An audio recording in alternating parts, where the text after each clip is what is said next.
Here we are once again. Right on schedule. Episode 4, The Wild Beyond. GM Kyle taking over reins here in the GM's alcove. Running his own little campaign. Set in Galarian, Otari, Starstone Isle, Epsilon in the distance. Different story. Different heroes. New players. Or returning new players. That would be dizzy. Welcome, folks. We're going to pick up where we left off. Episode 4, Tomb of the Fallen Heroes. Sounds intriguing. We'll see what Kyle has up his sleeve tonight on this Saturday special edition. Do our introductions, and then Kyle. Well, I'm going to leave it over to you, Kyle. Actually, you're running this show, so Kyle, go for it. Hello there, my friends. Are we all excited on this special Saturday edition of Pathfinder 2nd Edition? Yes. How y'all doing tonight? Doing good. Good. Not too bad.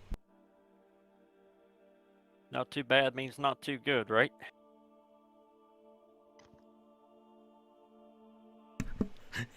Don't say that, Kyle. Well, somebody here is a glass half empty kind of person. It is, he is. I was going to say something, but I was in the middle of drinking. I was like, nope, letting that one go. Yeah, sure. You were in the middle of drinking something, all right. Oh my god. It's called the Druid Mushrooms, ladies and gentlemen. Speaking of which, Yes. we're going to go through some character introductions. Meet tonight's cast. But first, an honorable mention, we will have Jesse playing with us tonight. But he's at work, so we're doing things a little bit remotely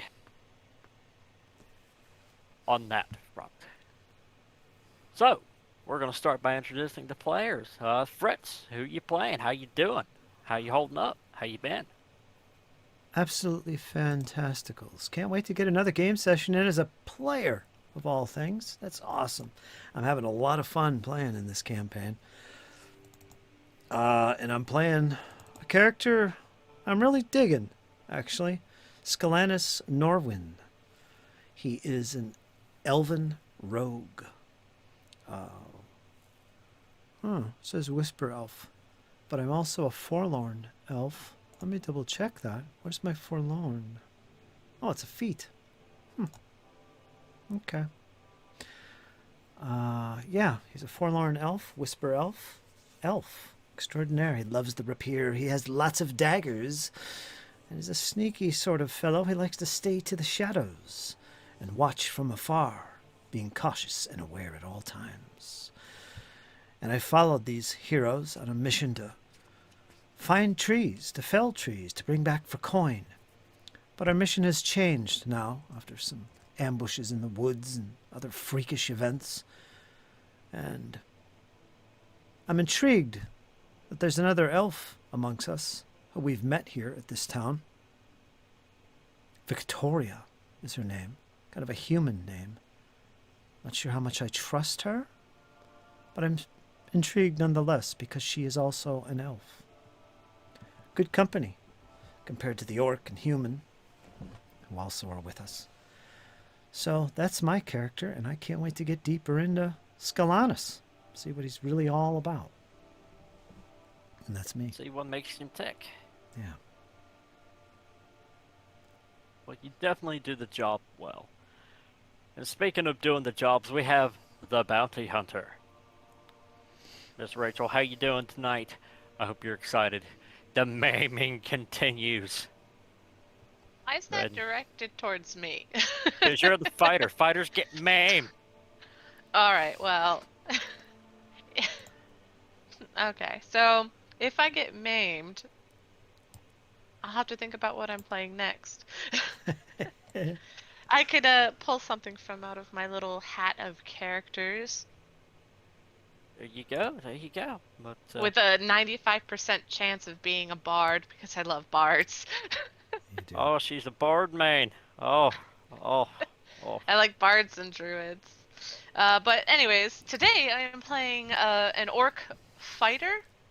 Actually, yeah, she's just half orc to be more specific.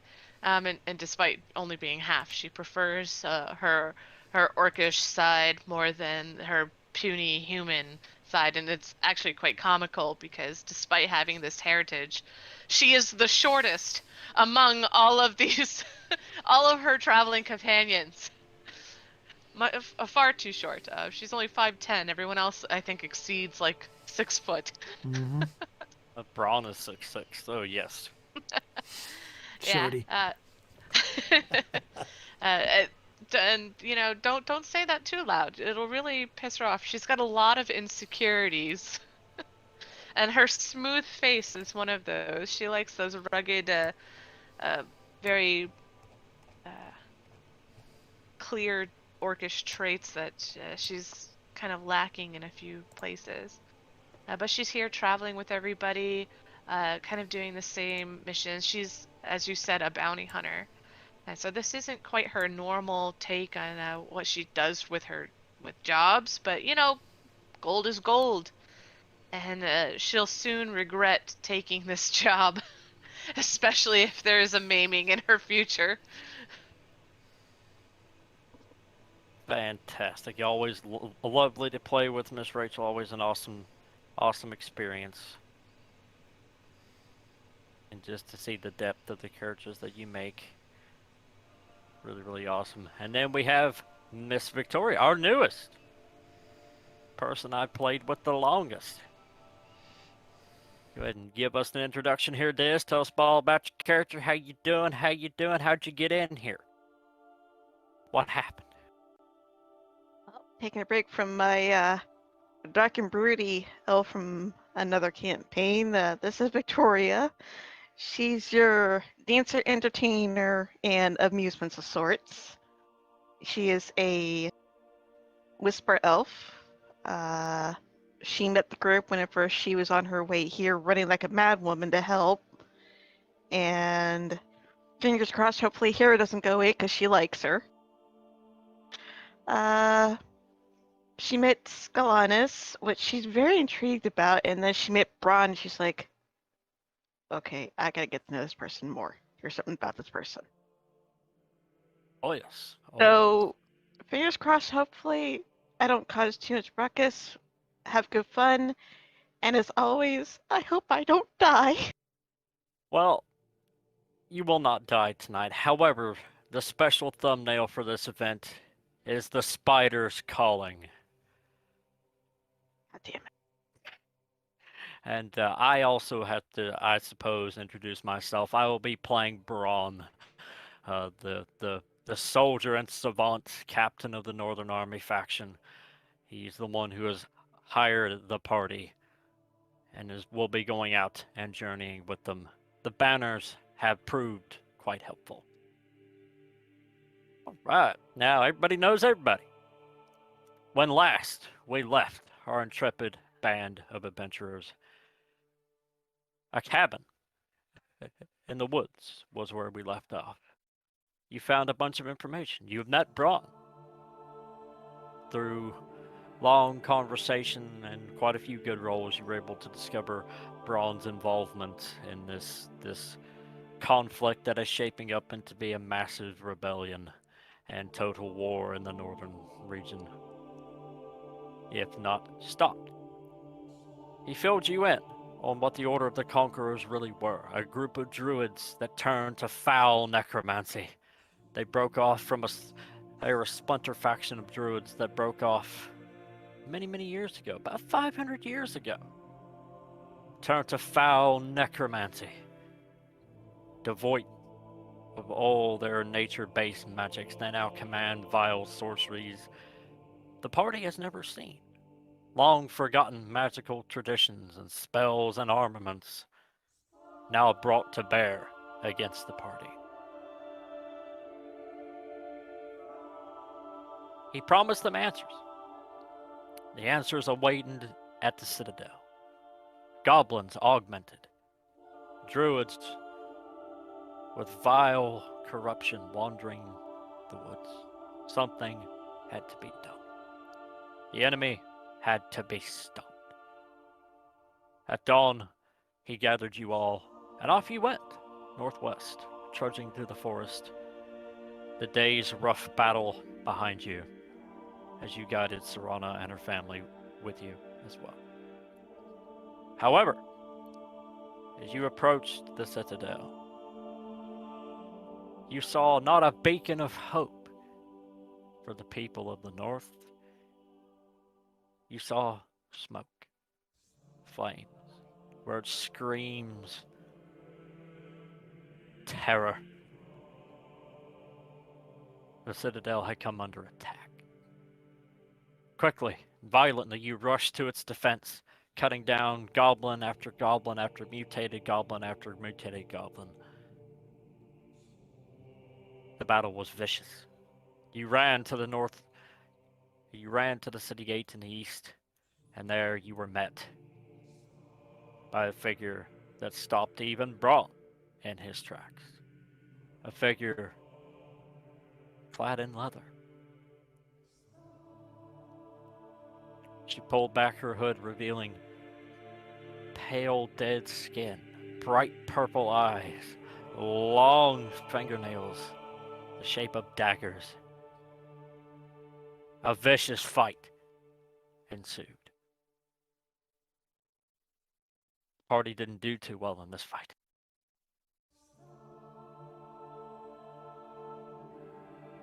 They were attacked by all sides. The ranger, the rogue, the magus were targeted. The fighter seemed to have been left alone. She picked her target. But help was on the way in the form of Victoria as she came running down the Great East Road to your aid. Joining the fray, you were finally able to put a stop to this banshee. Though it almost cost Scalanus his life. After the immediate threat and battle was over, everyone rushed inside and began tending to the city that was on fire, with the exception of Scalanus. Nursing his wounds, he decided to investigate the area. He found a symbol tied on a skeleton, an amulet, symbol of Nimbalaf, a deity of pure evil.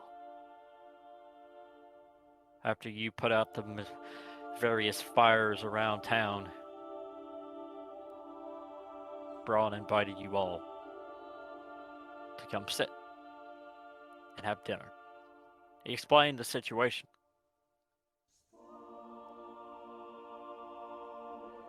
And you revealed that you had found a map. Oddly enough, this map, Scalanus pointed out, one of the points was Otari. The Gauntlet. Yes, I've heard of the Gauntlet. The second point lies only a mile to the west.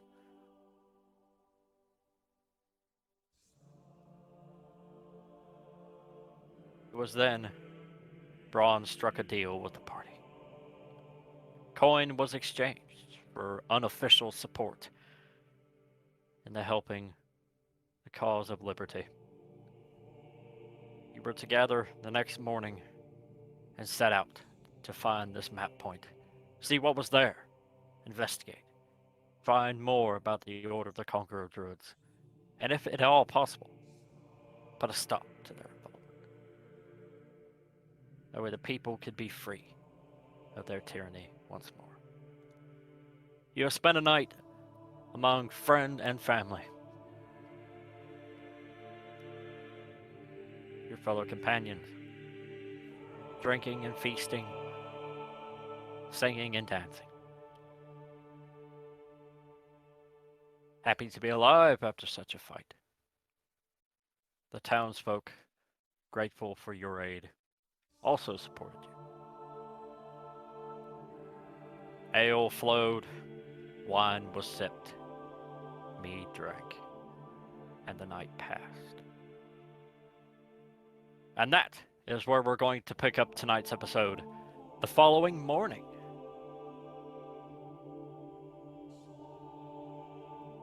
After your arrival to the Citadel, Everybody's getting kind of a late start today. There was a lot of mead that was involved, and particularly the young orc, half-orc lady was putting a few away. The sun gleams over the city, some of it in ruins. You awaken. However, for you, Skelonis, you did not awaken alone. As you snuck into what you thought was a stable, it was not.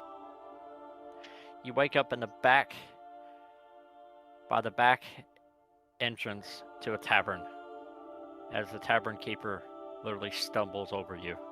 Your stealth check was not stealthy enough, my friend.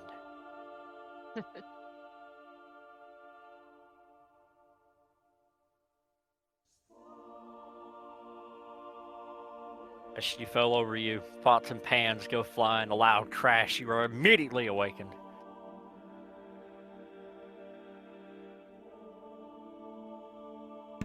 Oh, what's going on? What is this What are you place? doing in my kitchen? What are you doing? I'm sorry. Excuse me. I did not mean to interfere with the goings-on here. I have things to attend to, so you'll pardon me. And I'll get up out of that situation and wander out. Yes, just go, be gone. Don't ever come back into my back door of my kitchen. Sorry. Take it easy. Relax. Yeah, I'll slip back out of that door. Slipping out onto the street. It's a bright, vibrant morning. Middle of summer. It's already warm outside. It's already hot. Probably upper 70s, low 80s already. It's gonna be a hot day. Gonna be a good day. You don't smell the sound, the smell of cinders or burnt wood. You smell fresh air, the freshness. It's inviting, it's invigorating, it's soothing.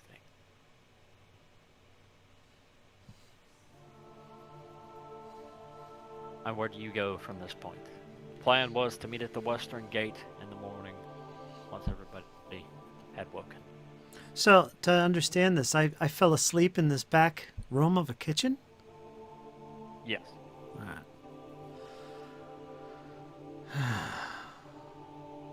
Should probably find my friends. I'll head to the west gate, yes. I have all my equipment with me and everything that I need. Surely they're waiting for me. And you said it was like noon? It's about 10 o'clock. All right, so late morning. Yeah, I'll head over there. If I can pass by the tavern where we originally were and take a quick peek if they're there or not, I don't think. I remember Victoria was there last I had seen. Just to make sure they're not still there. Otherwise, I'm going to continue on to the meeting place. As you walk through the main street and you look into the tavern from last night's festivities from which you came, you see the tavern is a mess, but the innkeepers are trying to clean it up. A half-orc lays on the table, snoring quite loudly. Oh, no. A mug in each of her hands. Rachel, what do you do? If there is any ale left in either of those mugs, she'll drink it. Nothing like a drink in the morning. It's quite warm. It's been in your hand all night. Gross. Warm like piss. And she throws it across the room. As She'll you still throw drink it, but then throw it. Okay. Ale is ale. Hey, ale is ale. I get it.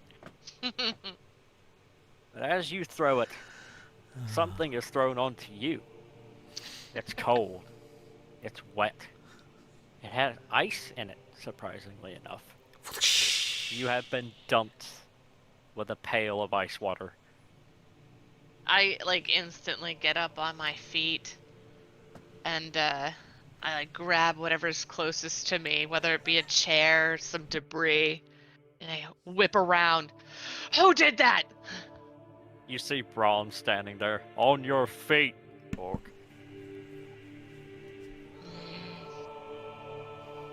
I'm liking you less and less.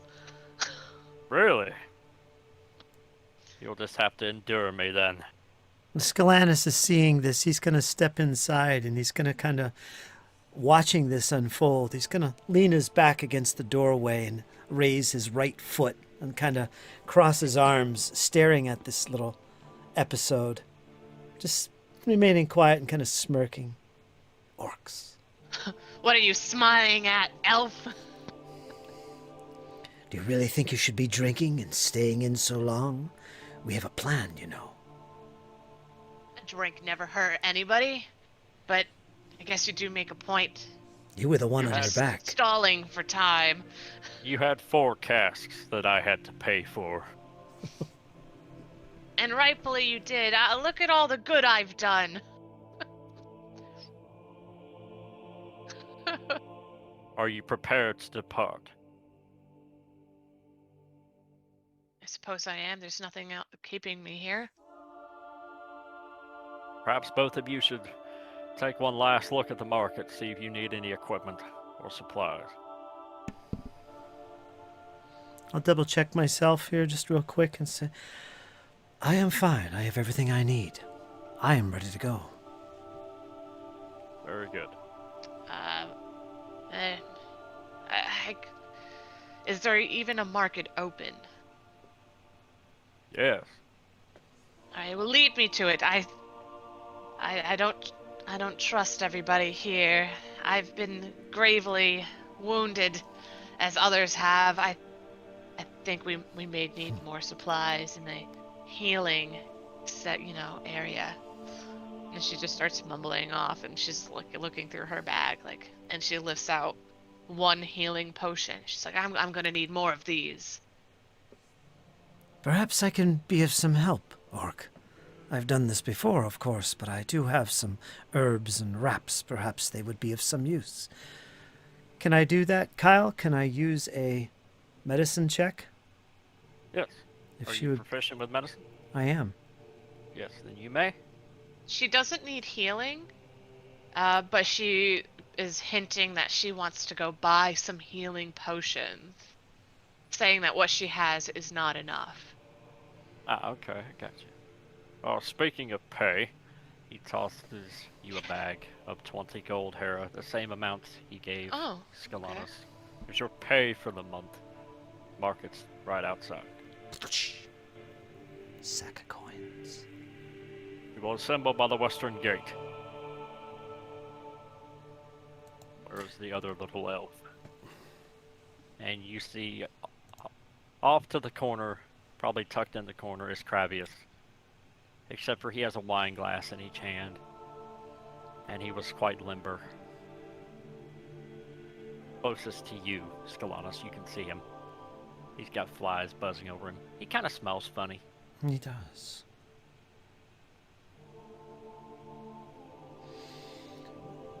Are you injured, Kravius? Would you need some aid?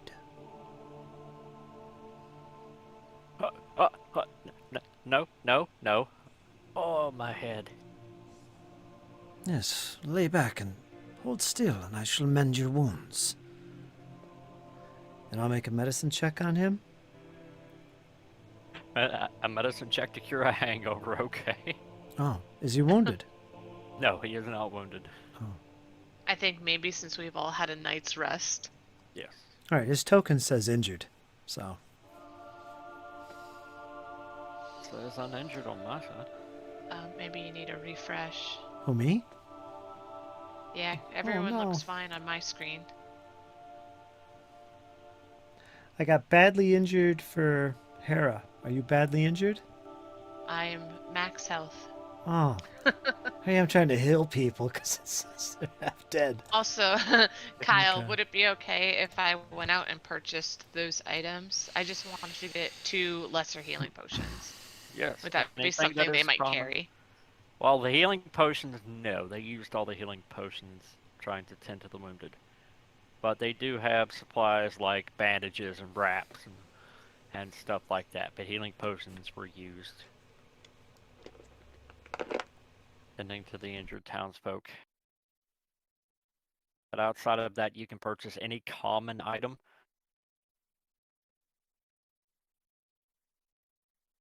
Just add it to your sheet and make the necessary deductions. Gotcha. Meanwhile, upstairs, in a massive bed, an elf lays asleep. As rays of sunlight completely cover her face. Somebody slept in. Miss Victoria, what do you do? Well, feeling the sun on my skin, I would immediately wake up, stretch, probably try and stand up, and then accidentally hit the floor and go, ow!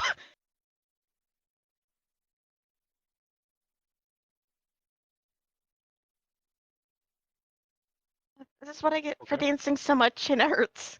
Ow.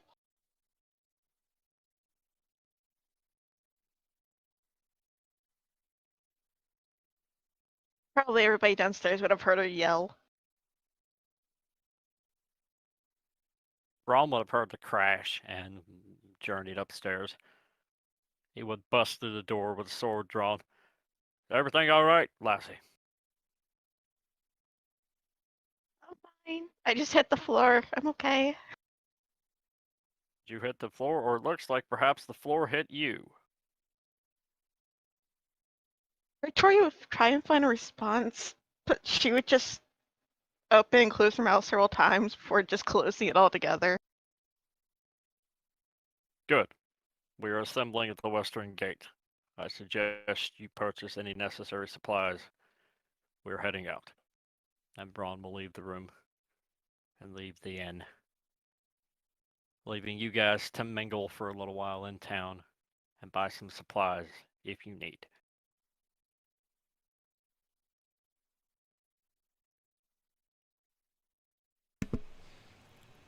I'm all good. I got my stuff. Victoria would have stuck her head out the door and be like, well, looks like I'm gonna have to pay for this as well. Fantastic.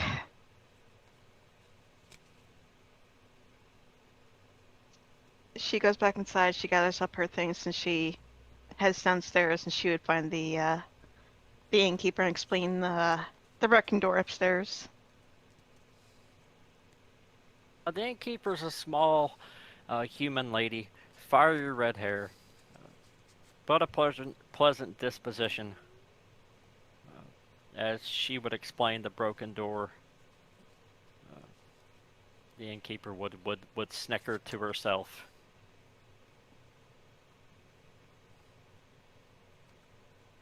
And then she would explain that somebody had come by previously and paid for the damages, and she would basically sort of give her a receipt of her purchase and wish her a good day.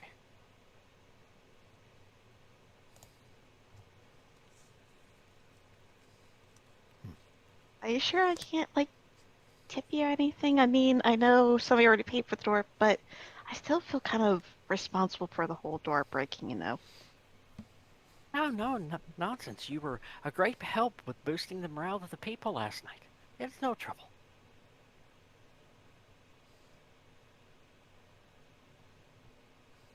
Victoria would offer her a large, warm smile, kind of give her a hug, even though she's, like, extremely tall, being 6'5". 6'5",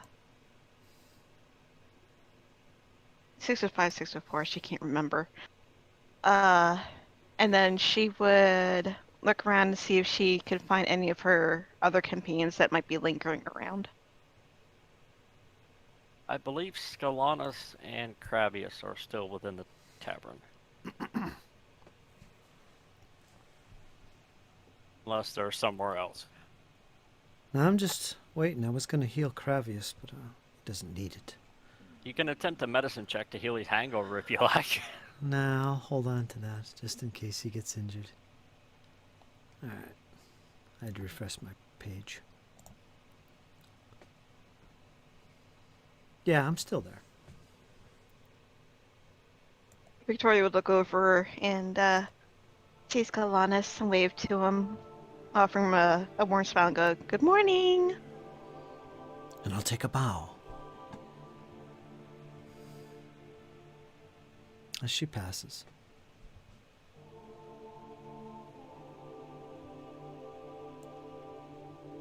Meanwhile, Crabbius finally gets up and eats some breakfast before wobbly heading outside to buy his own supplies, and then heads to the western gate.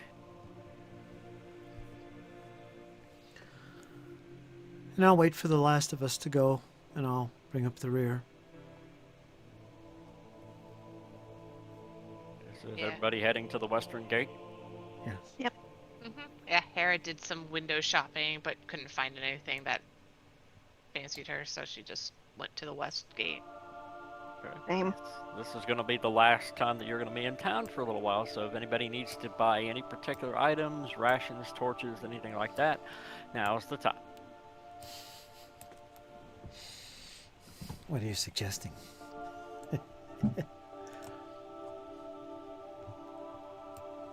I don't know. If that's the case, then Victoria would look at Hera and be like, "You know what? I think we actually might need to do some shopping." So she'll grab a hold of Hera and she'll drag her back into the city to go shopping. Oh God. Okay. She has no choice. Meanwhile, She just Bronze at follows the... you. What are you trying to get, Diz?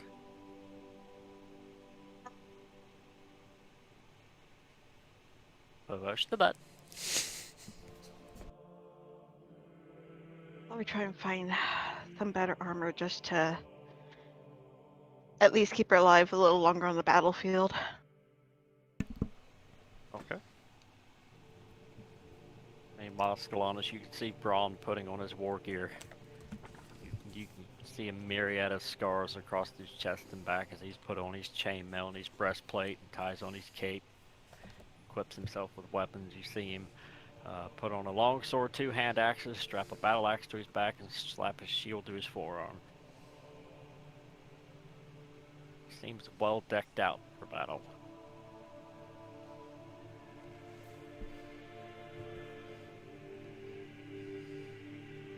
And I'm waiting, hanging back a little bit, watching Victoria. You're doing some shopping in town still?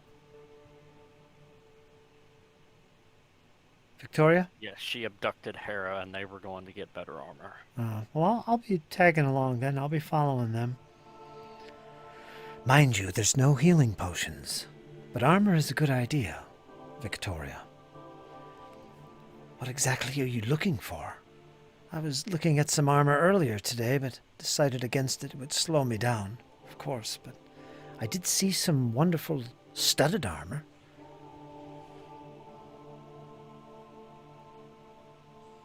Victoria, while she was doing shopping with Hera, would look at Scalanis and be like, "I'm used to living in nature, so you'll have to explain the difference between leather armor and studded armor to me."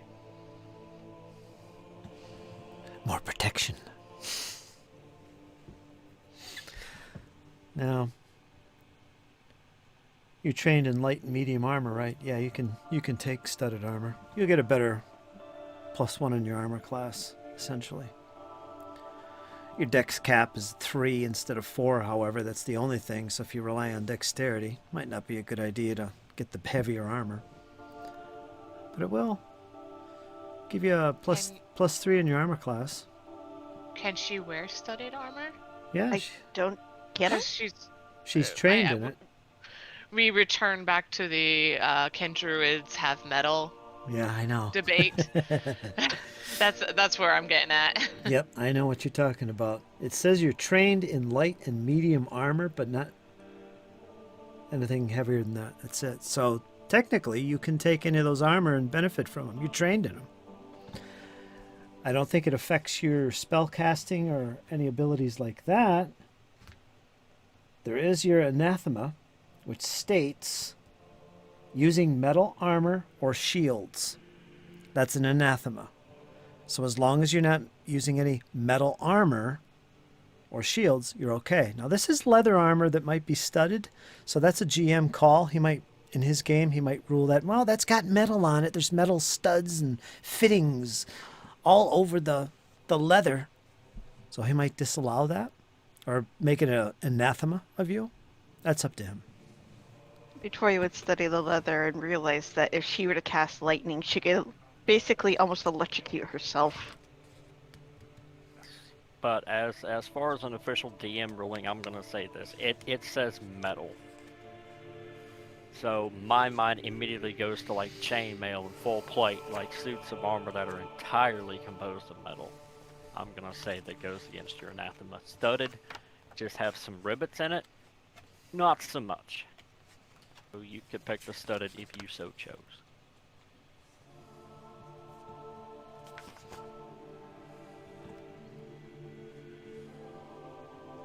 Victoria would turn to Harry and go, "What do you think?" The description says leather armor is studded leather armor is reinforced with metal studs and sometimes small metal plates, providing most of the flexibility of leather armor with more robust protection. So yeah, that's technically that's metal armor, but it is a GM call, I think. Personally, I would rule that no, druids can use that. That's not enough metal. That's exactly my thinking as well. Like, it's not like she's strapping on a full breastplate here. Yeah, that's pretty she's obvious. Got some rivets in it. That's up to you, She Kyle. could pick that. See, it's funny that you guys say that because I would rule it opposite. You would. Because it's like, it's not like whether or not they're like allergic to metal. It's like their choice. Using metal is like, hi, I'm vegan. Oh, but I will drink that bone broth of yours. It's just a little bit. She's But- got a little bit in. It's just got a little bit in it. Oh, you sprinkled bacon on my salad. That's all right. I'll just push this bacon off my salad and eat. It still touched the bacon. But it's interesting how you can be like interpreted in different ways. Well, you know what? What the funnest way to do this is go ahead and let him do it, Yeah. and let the GM rule secretly that that is an anathema, but maybe the druid is confused and isn't sure. But maybe during the game, suddenly the god starts to pull back some of the powers that have been granted to the That's druid. evil. That would be awesome, though. That would be great. Damn it, Fred, you read my mind. I know. I'm sorry. I would only do that to like the most experienced players because it's just like, well, shame on you for not reading the fine print. Well, Dizzy's got 5 years experience with 5e. Come on. This is Pathfinder though. I know. This is a true sweat fest, okay? We ain't none of them filthy casuals over there. It's yeah. We go big or go home. Well, when she asks me, like, what do I think? Hera responds, that won't do. You need the big armor like mine. And I'm wearing scale mail. Yes, So of I've got, course. like, a heavy piece on me. And she's just kind of flaunting the look. Yes. That won't do. You need something heavier, thicker. I could see a dagger piercing right through that. Perhaps just pure leather would be enough for you. What do you have with you now, Victoria? What do you wear to protect you? Leather armor. You've got leather armor? Mm-hmm. That should do you fine. I myself have leather armor. As I said, the heavier armors will just slow you down. Perhaps you should go with what you have. And save your coin. Perhaps for something else of more use to your training.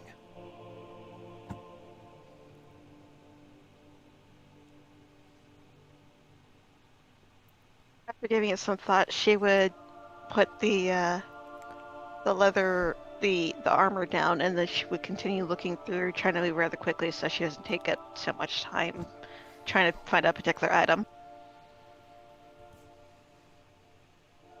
How about this over here? And I spot... Do I spot a large wooden shield? And there are basic wooden shields there. Yeah, how about this, Victoria? This might be of some use to you. Surely you know how to use a shield. And it's all natural wood. That'll give you a +2 to your armor class. But you gotta spend an action raising your shield to benefit from it. But as a druid, you also have the shield block, I believe. Yeah, you do. So you could benefit from that. Whenever you're hit and take damage, you can react with a shield block and let the shield actually absorb some of the damage for you. It'll take a little damage, but it will also protect you at the same time. It could save your life, Victoria. Yep, it did it on that one time with Elias there that I used shield block, destroyed his shield, but kept him alive. Yeah, could be worth it. And they're not very expensive. Also, hello, Cravius. You have been awarded 20 gold for your month's pay. You can spend it on anything you like. You can Gotcha. just add things whenever you're able to actually get there, and we'll say you bought them from town. But concurrently, you are waiting at the western gate to head off. To go explore a cave. And if it's any consolation, Rachel, Max in the chat does agree with your calling on the studded leather armor. Yeah. Huzzah! That's 2 votes for Rachel. Oh, well. But my votes don't count. It is the GM's call. Of course, of course.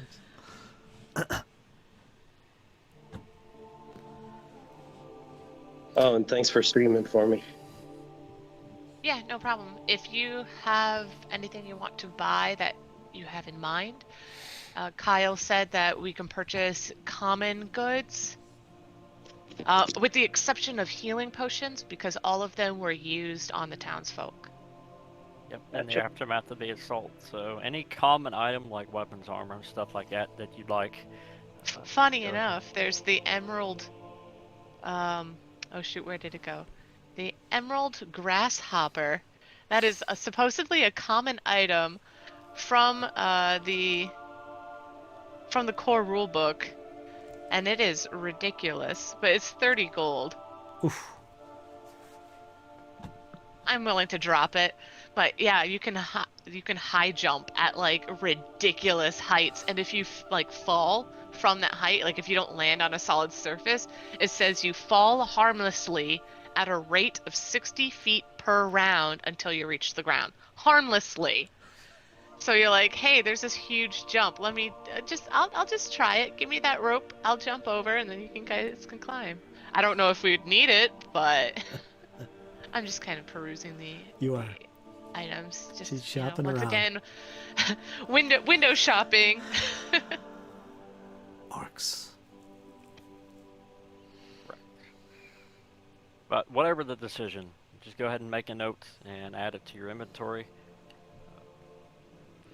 We're gonna move it along here. Not really saying anything that Victoria would buy for now. She just steps back and watch everybody else buy other things.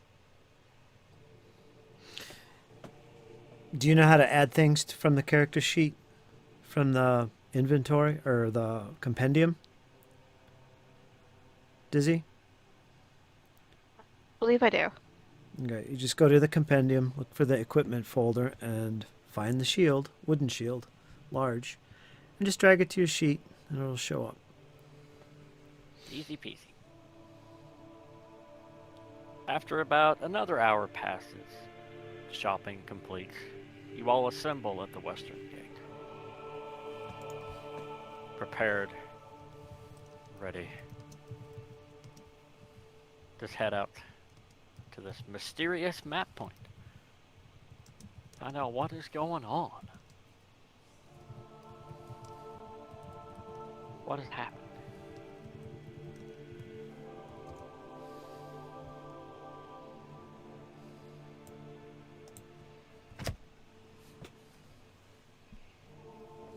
Standing out along the western trail, soon you find yourselves taking a right turn, heading north. Braun seems to be guiding with the map. It is thick forest woodland. The summer breeze sort of gently caressing you as you walk. It takes about 2 hours to get to this location. The terrain becomes incredibly more rugged the further you go.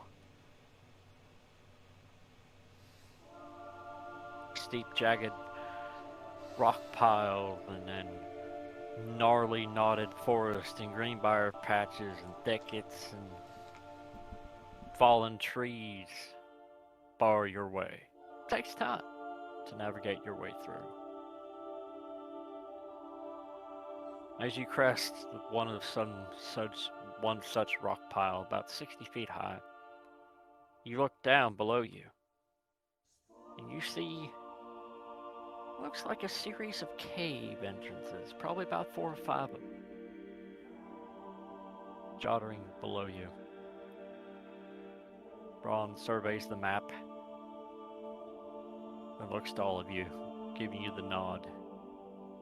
You have arrived at what seems to be something that's pretty bland and just meh. There's no special features, no characteristics, no purple magic, no guard sentries or any even signs of life dwell here. Signs of human life, I should say. The grass is lush and green and tall.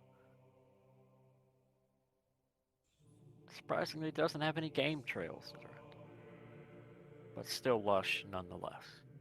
It looks breathtaking.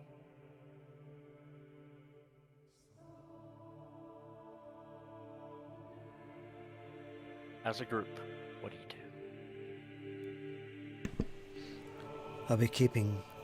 I'm using stealth as much as possible. As I do, I'll give you my roll for that. Just in case. Keeping to the cover in the trees and the shrubs. Okay.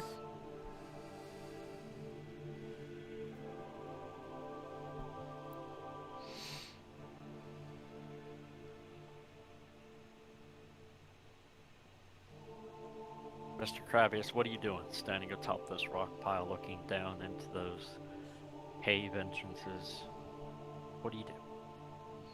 I'm going to recall knowledge and see if I recognize any sort of anything that's out of the ordinary. Okay. Want to give me a recall knowledge arcana, Miss Rachel? It's on its way. And define anything unusual. Like, are you looking for signs of magic? Are you looking for signs of a battle? What are you looking for, Kravius? Remnants of magic.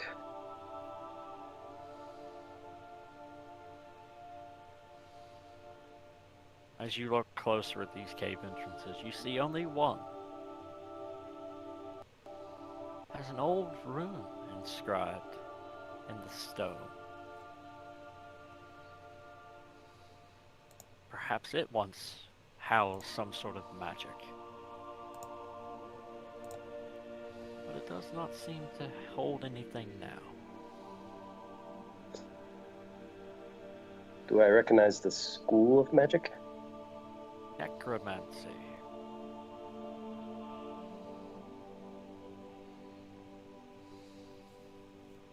Ooh. Seems this rune on this cave entrance may have something to do with necromancy. My companions.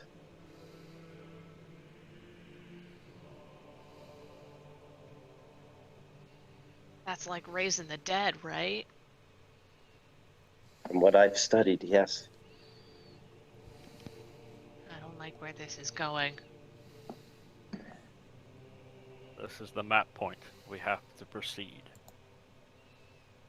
Victoria's going to attempt to get close to the cave and try and strain her hearing to see if she can hear anything, like any quiet whispers, unnatural movement, something that the company might miss. Give me a perception check. Blind, please. Coming up. Hera, what else would you like to do?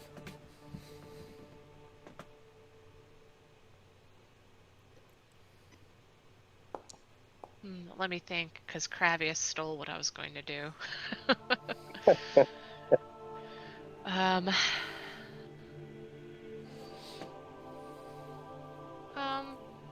I'd like to take a look around, see if I can find anything more. I don't know. Never mind. Hera just stands there, standing tall, or at least trying to. Please give me a perception check as you stand near Braun and he's 6'6". Please give me a blind perception check. And Victoria, you hear nothing. Not even the faint drip of water. Nothing responds to your ear. Everybody, step aside. I'm trying to take a look around. You're all in the way. Before you would step to the side. As you go trudging out of the tall grass, you kick something with your boot. Do you look down to see what it is? I step on it. Like, as if I'm like afraid like it'll get away. Like, oh, what was that? Stomp. And then from underneath my steel or iron, my iron boot, I pick it up slowly. And what do I see? As you pick up something, it frightens you. As you reach down and you grab a hold of this metal object, and you tug and you pull and you lift it up. You pull up in a half of a skeleton with a breastplate on, with the sigil of the Figured. Northern Army engraved upon it. I immediately drop it. Ah! Somebody, look here. So I'm not going crazy, am I? Victoria would rush back to the skeleton and start looking it over to see if she can find anything. It has a breastplate with the Northern Army sigil on it. That's the only remains that are left. As Victoria's looking it over, she would call Scalanis over. I don't know if she can see me. Uh, But I'm watching this unfold as I do from the distance and kind of actually interested in what in the world they're taking so time looking at. The orcs kicking around some bones, it looks like. And just as Victoria is looking around, I know she's looking for me. I'll come out of the tree line.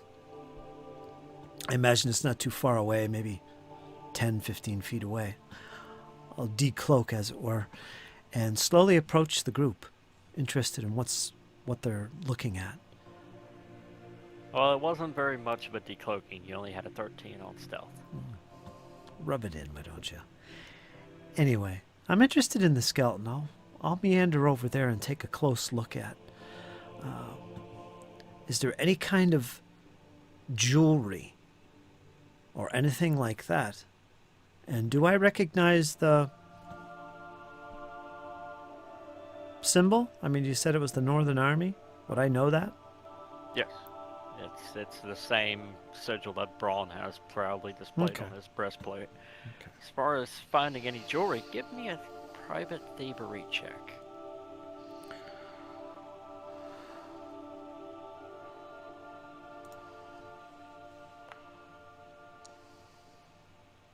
This armor is ornate. It is. intricate. It's full of jewels and rubies and emeralds and crystals. This armor was either used for very formal occasions or belonged to an officer. And I'll draw everybody's attention. There, rub off the dirt. You can see. There's emblems, insignia. Some kind of rank of an officer, perhaps. Bron, take a look at this. Do you recognize this? What is this? It bears the markings of your Northern Army. And Braun will come down and he will sort of wipe around more. It's formal attire. Only normally used for celebrations or officer corps. This is an officer's armor. Well, I had no way to tell out who the armor belonged to, but it's definitely an armor of an officer.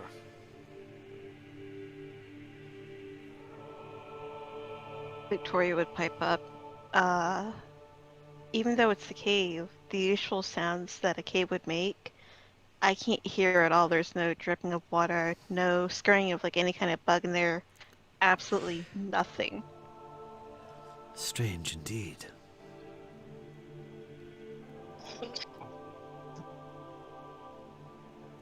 Are we to go into this? Are we to go into this cave? Is this what we are here for? It's the point on the map, so yes, we have to. Seems we're going cave dwelling today. Yes, Cravius, you were saying something, Cravius. What was it? Yes, I would like to cast Detect Magic to see if there's anything emanating in the area, particularly the armor. The armor on the ground is non-magical. However, whenever you cast Detect Magic, your senses almost overload with how many pings you receive from within the cave. Gotcha. It almost strains your muscles. You grasp at your head as you receive the signals back. There is a lot of magic within. What is it, Cravius? What do you sense? The magic is strong. Hurts just thinking about it. More There's vile. so much around us. We must be careful, my friends. We must indeed. More vile magic. It sickens me. If we are to go into this place, we must ready ourselves. I do not like this. And I'll look towards Braun with distrust.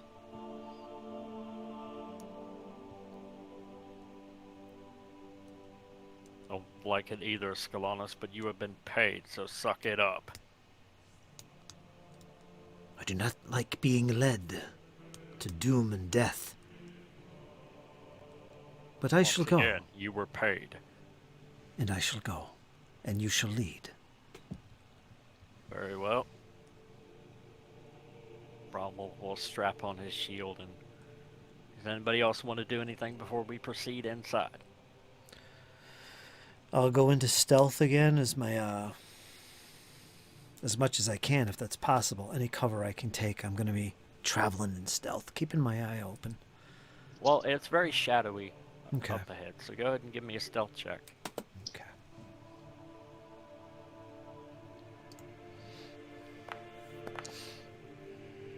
Hey, it's better than that 13. A lot better. Blend with the shadow. Before they go inside, Victoria would ready her her cantrips just in case. Hera, what are you doing? I'm drawing my sword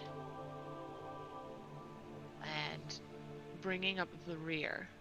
I wait for everybody to go in before I do. We'll assume that Jesse's following along there. Yeah, as he's no longer with us. And to clarify, I'm kind of sticking to the shadows and stuff, not really with the group, but relatively close by. But I think I would be towards the front, if not in the front. If not ahead of them. Yeah. That's where I would probably be in this That's case. what I'm thinking as well, because you wanted to sort of separate away. So yeah, you would be already inside the cave at this point, sort of stealthing ahead. Okay. Victoria would be closely behind Braun. Travis in the middle, and Hera in the rear. All right. Do we need light sources here? We'll get to that in just a second. Emotes, Fritz, emotes. Emotes. Gotta make descriptions. Yes. As you descend into this cave, you follow it along about 50, 60, 70 feet, where it opens up into a wide room. The smell of fetid air, dirt, and rot lingers in your senses. Your senses are heightened. Something is not natural here. Something is off. The ceiling, 30 feet high, maybe 20 feet wide of the room. As you peer, you can begin to make out shapes of pillars, other nondescript items.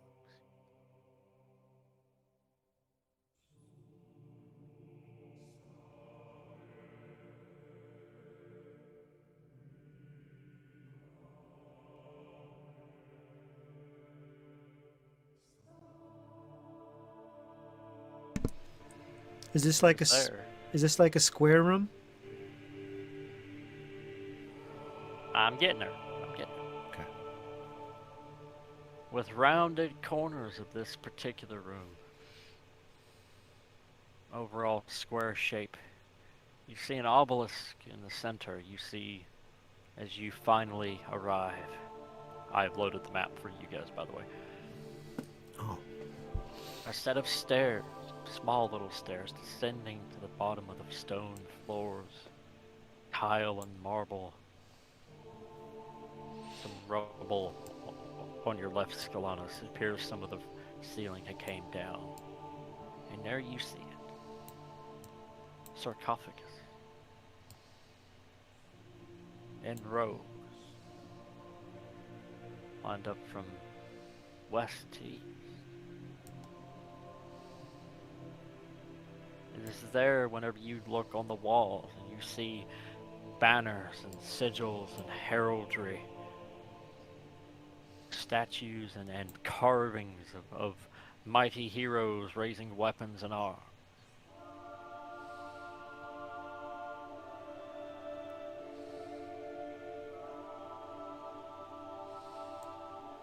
There's faintly just enough light here to see. And see clearly.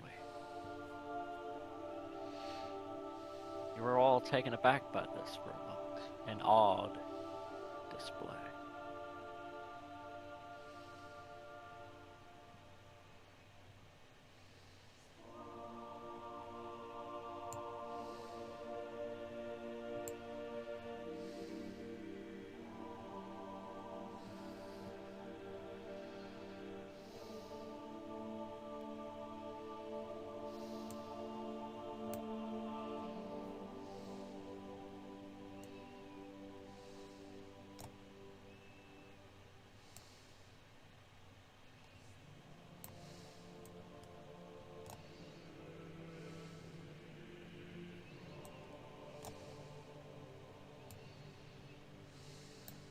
Boy.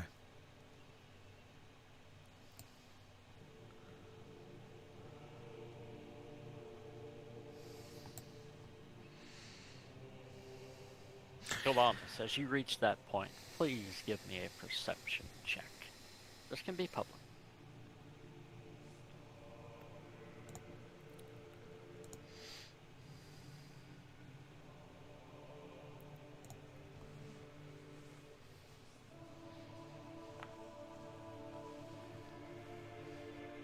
I see something.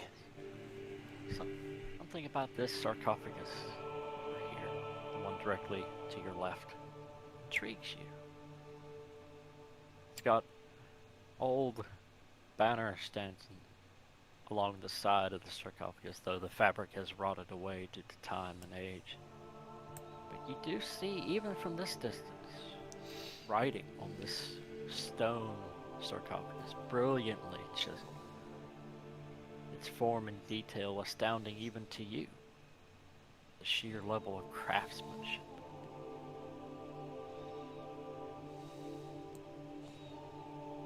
It's this thing right here, right? Correct.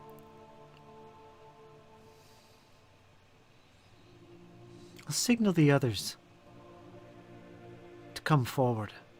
I see a sarcophagus. There's strange writings and emblems on it. Look. You may all freely move around.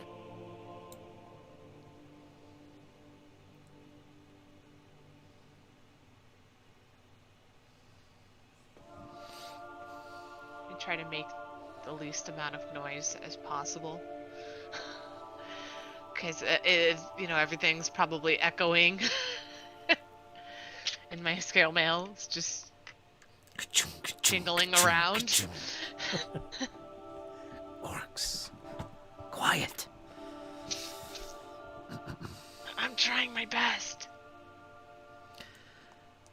And I'll sneak my way up to this sarcophagus, close to the writing and ruins and emblems and things I see on it. Now that I'm up close, can I understand it? Do I recognize this writing? You recognize this writing. You all recognize this writing. It is a poem. It reads, "Here you rest, for once you fought. Free the people. May your reward always be in the next life. Valiant hero." Is all it reads.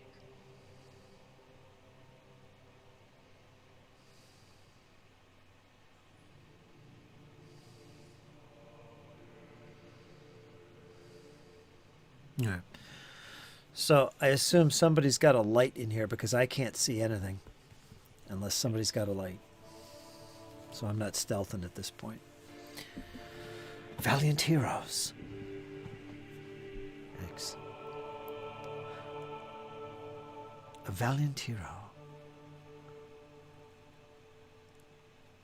So at this point, I would like everybody to give me a perception check.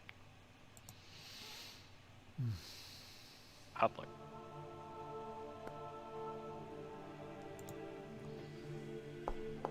Sorry. Jesse's is gonna be It still counts. It's all good. blind.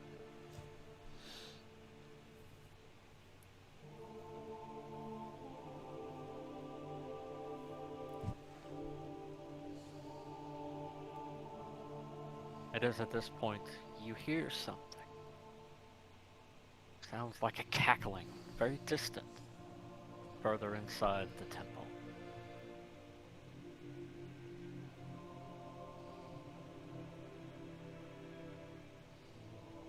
It sounds very faint, but it is very clear at this point that you are not the only ones that dwell within this temple.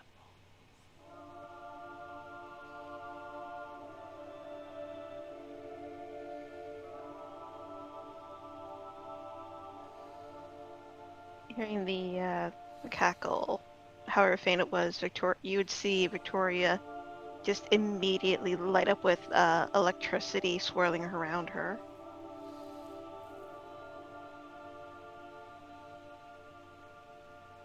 What was that? Did you hear that? Sounded very faint. Sounded like a lady cackling. And it came from the South. over here? South. Very, very in far south. Oh. All right. I'm gonna quickly run up to one of these pillars. Is that a wall that I can't see? I can see past it. I want to run up to that pillar with cover and see if I could see anything. I'm peering around the pillar in the direction of this sound. Do I see anything? Any movement? What is that? You do. I do see something.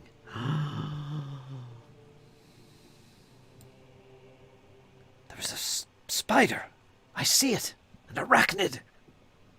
That's just a placeholder because it won't let Okay. me update the actual token. But I still see him. You see a group of 3 people Oh. standing there, Fritz. Quiet conversation. They seem to be dressed like cultists almost, very formal regalia. They have their backs to you as they are communing with the sarcophagus at the center.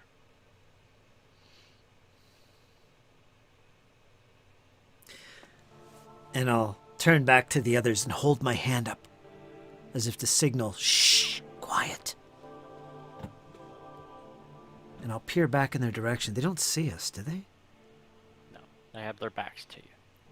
Yes, they're not reacting.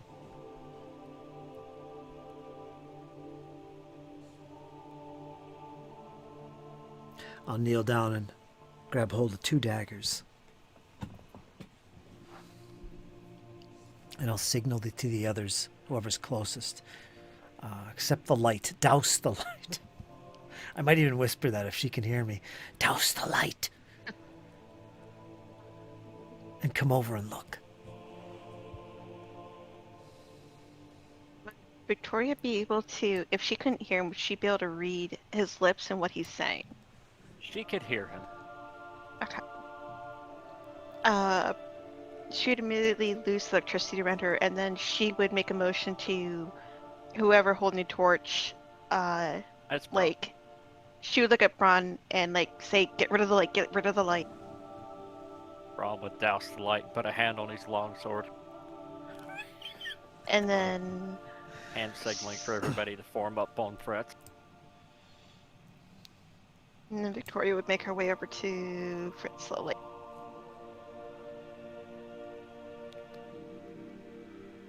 I'll get Cravius. Don't have to worry about it, Hera. Thanks. And I also assume there's light coming from this so we can see them. Otherwise, we're all in the dark. Okay, excellent. Can you see this token right there? Yeah. Then yeah, you got light from it. Okay. But you see 3 cultists standing there. Ah, Brother Jeremy, welcome back, welcome back. How fares your escapades at the Citadel? One asks, and little Jeremiah or whoever replies, "Ah, the captain drove us away. We got new players in the game now. New folk. They're mean, they're vicious, they can handle themselves. They destroyed my goblin minions." This conversation goes back and forth. They get pretty loud. "Well, we must find a way to stop them. The Citadel has to fall. The people have to be corrupted. The will of Nembaloth will be known. With the Dark Lady risen in the south, she expects us to fight in the north." And this goes on for about 20 minutes. They appear oblivious to you. Let me see if they do. I do a recall to memory if during my travels, if I had heard about these cultists. You can do a recall knowledge religion, but they have not noticed any of you. Alright, I'll do religion then. That will be private. Coming up.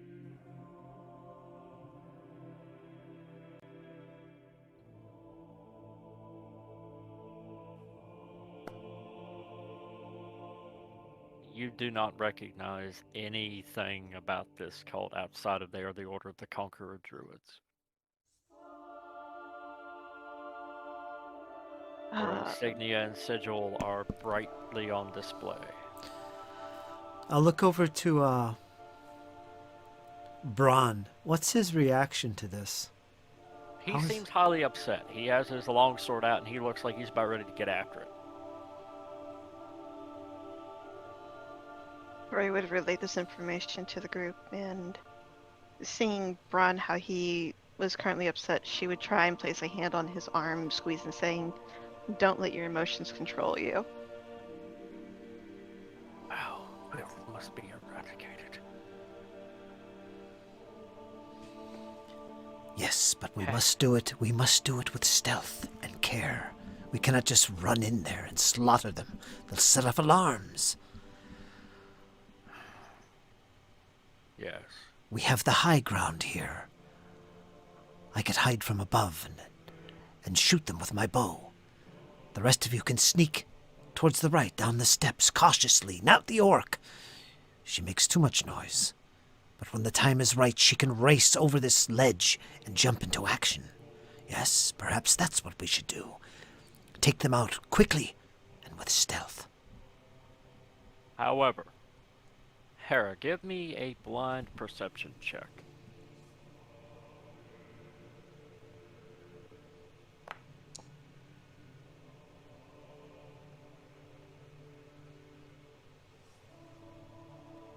It is there from the southern door. You see emerge 2 more cultists. Someone bound and chained. And a familiar figure lumbering forward.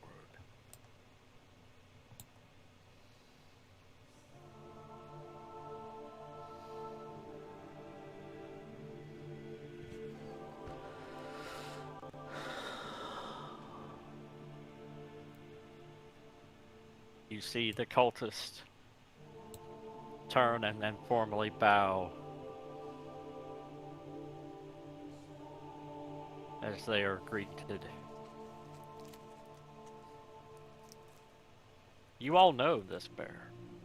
You fought this bear. This bear almost maimed you all.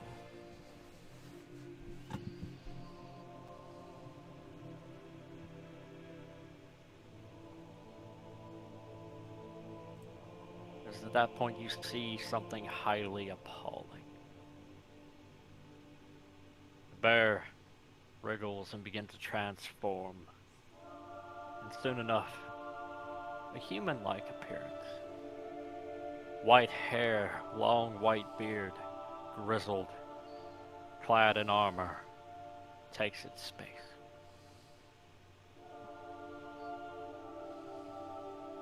It speaks with authority, guiding these cultists, telling them what to do, telling them, prepare the table. We have a new recruit for the ranks.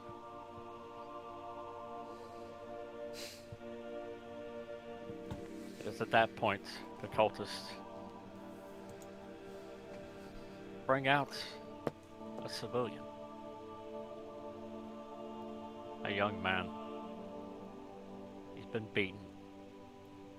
Gashes all over his chest and arms. Very young. An adult, but very young. His visage is white as a ghost. He is utterly terrified.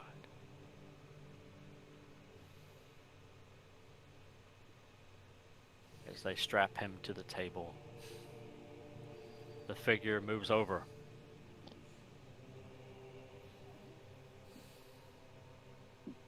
And he chants.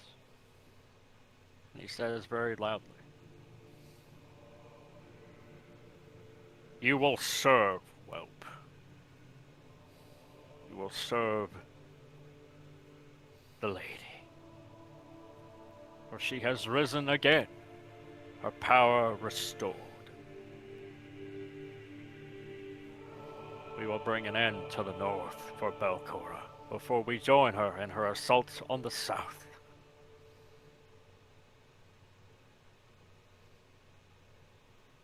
Welcome, minion, to the Order of the Conquerors. At that point, a dark, profane ritual begins. I'm pulling my bow, knocking the Okay. arrow. And at that point, we're going to take a 5-minute break. You did say Belcora, right? I did say Bokora. You did. I You saw did your say eyes lit up Belcora. on that one, Fred. Did he say Belcora? Is that Nimbaloth? No, he said Belcora. Ah. And when I came in, I heard that too. I'm like, wow. Here we go again. Yes, on that note, we're going to take a 5-minute break, and then we'll see what these brave heroes are going to do to stop this assault.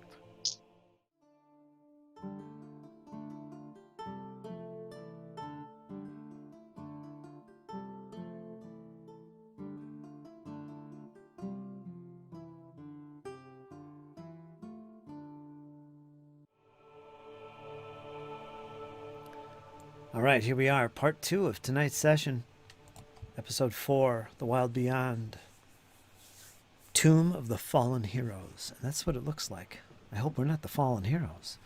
We're all set. We're ready to rumble. We've got some cultists down here about to do in some young, pale innocent.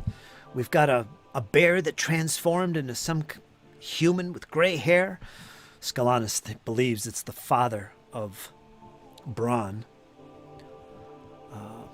We're going to see what happens. We're going to set up a little ambush here and see if we can prevent an innocent from dying. Scalanus don't care, but, you know, we are heroes.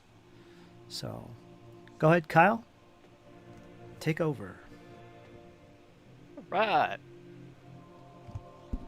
I'd like everybody to roll me a stealth check. And then, in addition, I would like everybody to roll me a survival check. Both of these can be public. Too late. You said survival. Yep, survival and stealth. That's a lot of numbers to filter.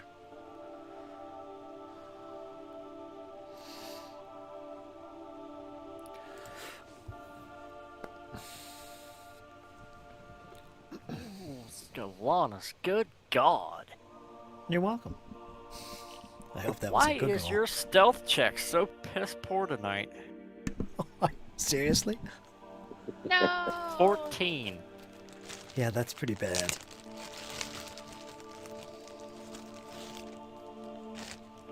Okay.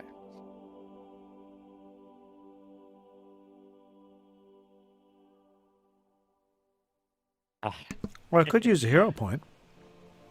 But I But don't. if you wanted to, No, I wouldn't know that. what is your perception DC? Scalanus, what is your perception DC? It should be pretty good. 19.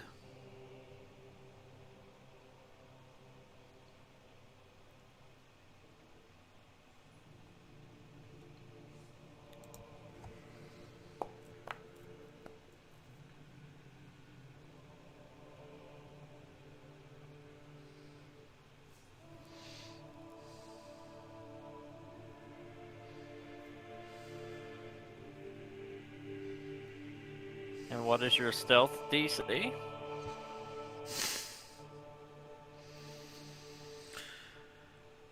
Stealth DC, did you say?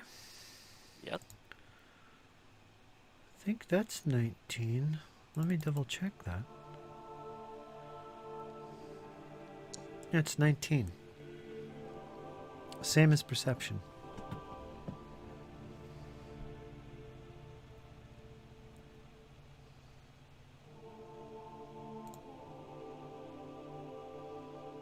He does not sense you, but he has a feeling someone's there.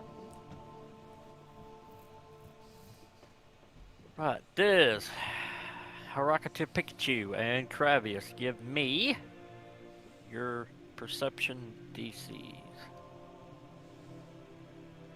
I'll get Kravius's. His is 16, mine is 18. Oh my god.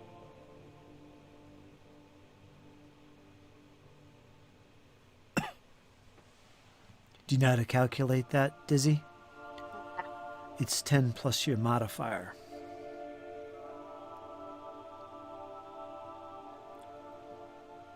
In whatever skill you're talking about.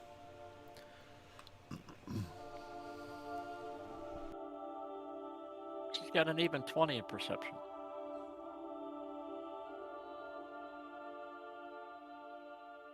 Not bad, but it won't be enough.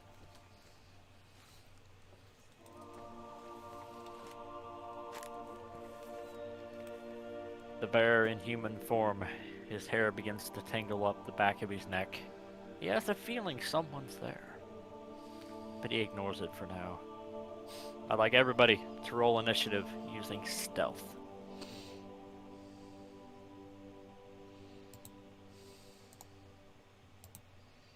And we choose to use perception instead? You may. Okay, because Cravius's and my stealth are just garbage. Unless, Jesse, you want to use stealth, just let me know. No, that's okay. That's what I thought. Actually, can I use a hero point to reroll in perception? Well, you just did a skill check stealth, so what you're going to do is, you're going to open up your character sheet, you're going to go to where it says initiative, you're going to click on that,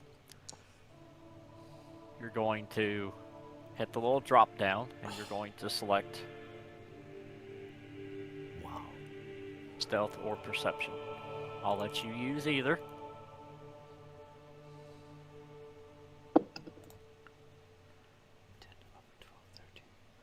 Okay. Oh my god. Did I roll a 4? Yes. Wow. You know what? I'm going to use a hero point to reroll that. Okay, go ahead and reroll here. Wow. Okay. So now that I've done that, I just reroll again. Yep. Okay. Reset me, Kyle, in the tracker, and I'll reroll it. Because that's terrible. You've been cleared. Do it again. There we go. Now we're talking. Yeah, now we're talking. Get rid of my last Wow. hero point.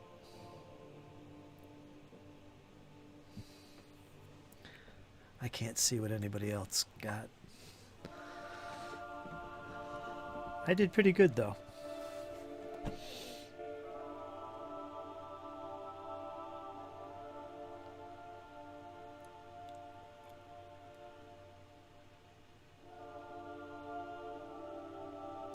Now, this is just stealth for initiative. It's not actually your stealth for hiding. That's a separate stealth roll.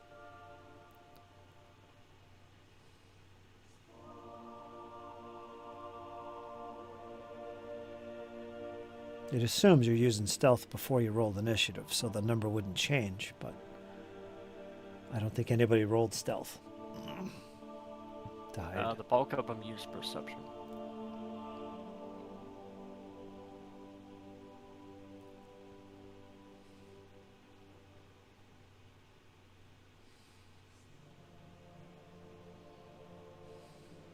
Yeah, the bulk of everybody used perception.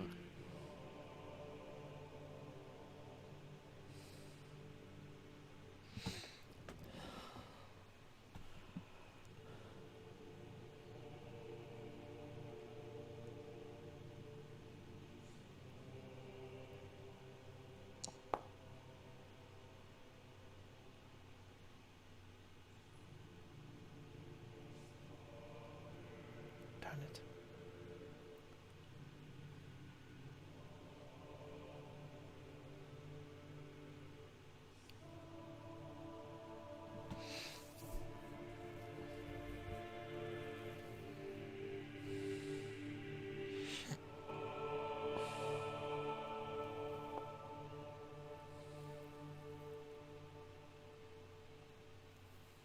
I guess if they went first, they could actually kill the guy.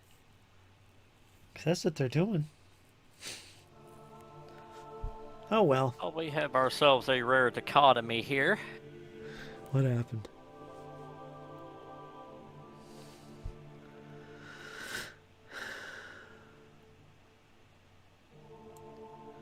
The bear and Fritz both have the same initiative value, so Fritz will go first. Actually, technically, the rules say the monsters win ties. Really? It says that. A Yep. lot of the favors towards the GM in many of the rules. Are you really going to turn down a chance to go first, Fritz? That's what it says. It says they monsters go first in ties. All right. So I came close. Oh well. Okay, Is here, everybody ready? Yep. Mm-hmm. I hate to be the bearer of bad news, but your ambush plan got shot to hell.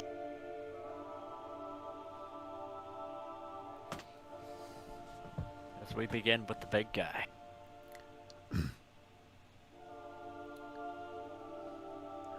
If he senses us, yeah.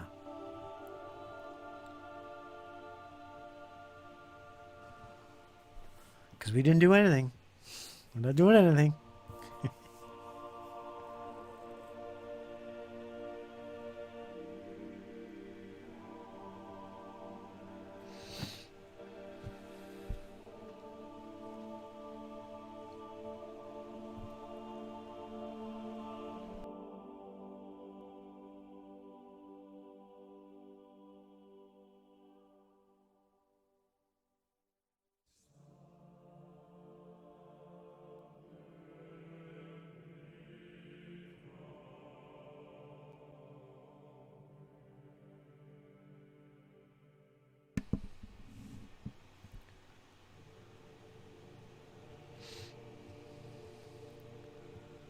This looks like a statue I'm hiding behind. Yeah, it is.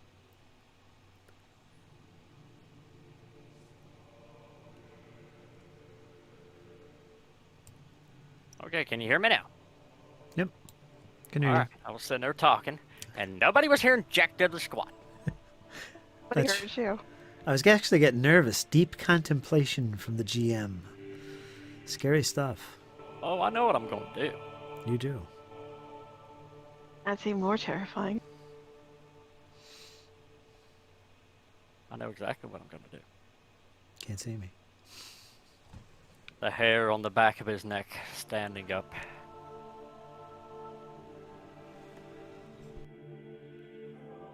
He turns, looking at the wall to his left. I know you are there, creature.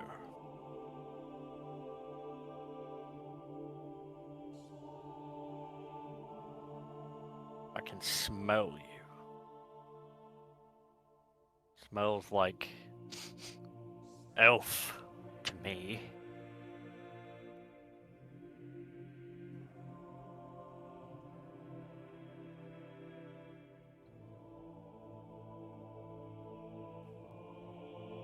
But it matters not.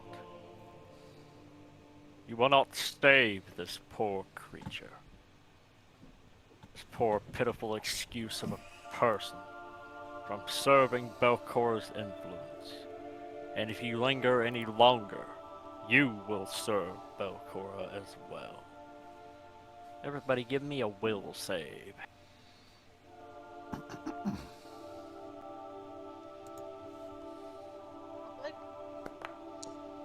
Public's fine.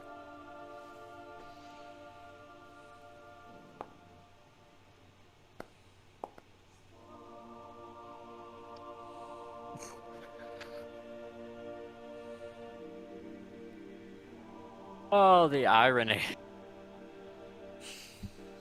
Honest. You begin to shake into your boots, Galanis. The words piercing your very being. You feel Wow. cold. You feel the very surreal urge to scream at the top of your lungs. You are so afraid right now. You are frightened too.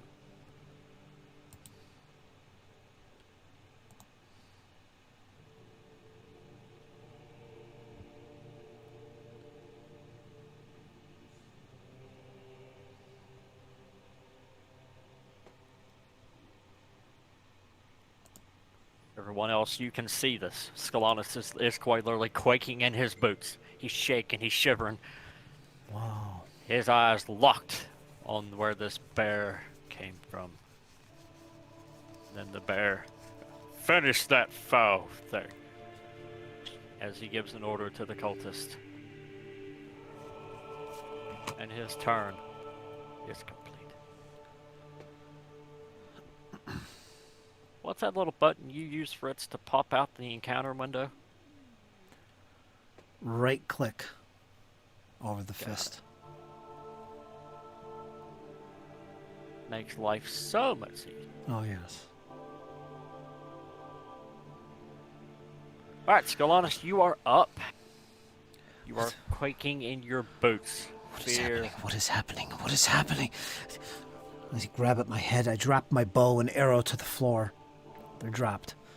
And I turn my back to this scene behind me, and I'm looking out towards the entrance from which we came. I'm kind of sitting there, and I'm holding my head.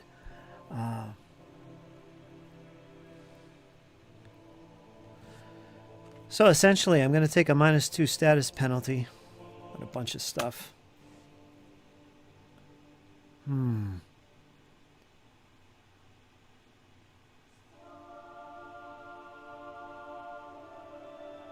I'll look over to Victoria. What is happening? What do we do? What do we do? All right, I'm going to roll my oracle.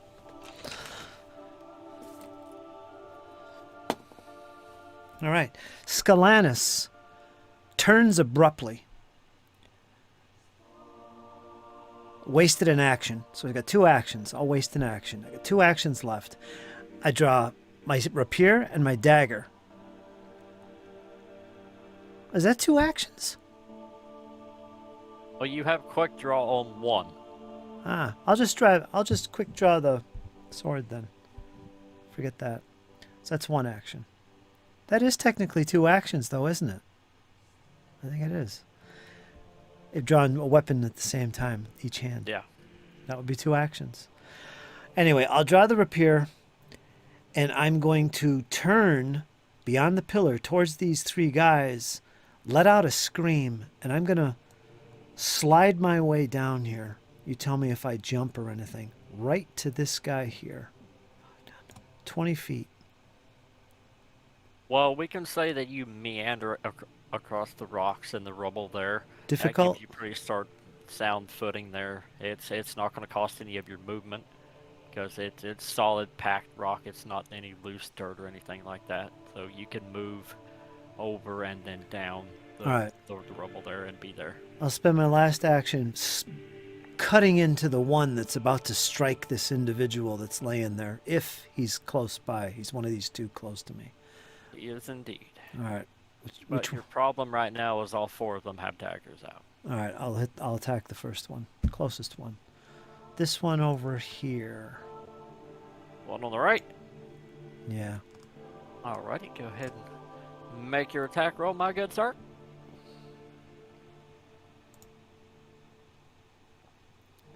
Well, there goes our plans. And they're all flat-footed to me.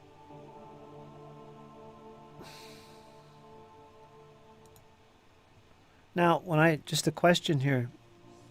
You know that little button when you make an attack, it says enable abilities that require whatever, flat-footed. Does it have to be red to show that it's toggled on? Yes. All right.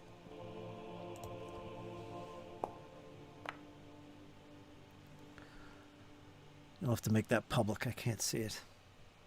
Would you like to use a hero port, sir?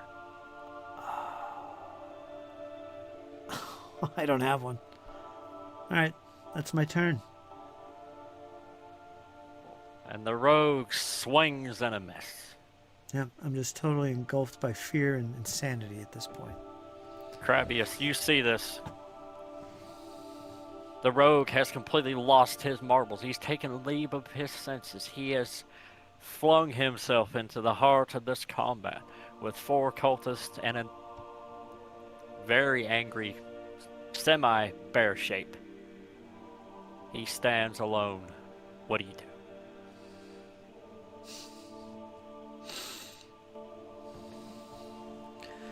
I just screwed us over.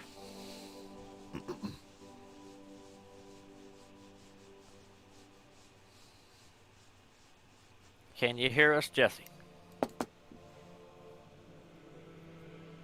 Yeah, sorry about that. You're all good, Bubby. You are up. Okay. Scalatus has screwed the pooch. The fear got the better of him. And he has now flung himself into melee. Alone. For the moment. Oh boy. And Well. it's your turn. What would you like to do? We're gonna have to give him some backup. You are in darkness too. FYI. Nobody.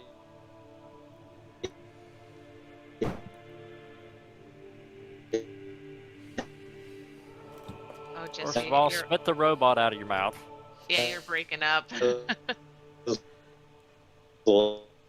Lights. So. I heard light source. That was it. I think he wants to put a light source down here, but I think we have light. Is there light in there? Yeah. Looks like there is.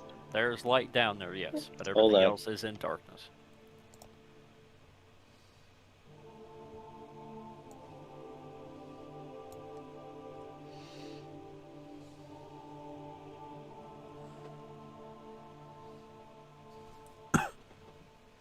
Can you hear me now? Mm-hmm. I can. Finally. Alrighty. Just had to reconnect there. Alright, so it looks like there's some light inside the room. Am I correct? There is indeed. Alright. I see my spells there. Oh yeah, you got them open. Yeah. I'm one step ahead. I got them open. Thank you. If you All need right. me to extend anything, let me know. I'm gonna move to the doorway so I can. Oh, actually, I could see them from there. I'm gonna cast Sudden Bolt on that closest one in the light there. Yeah, that guy.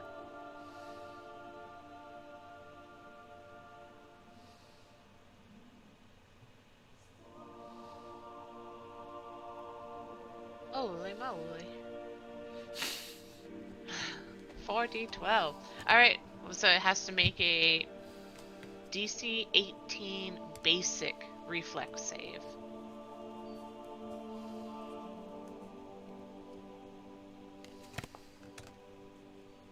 $26.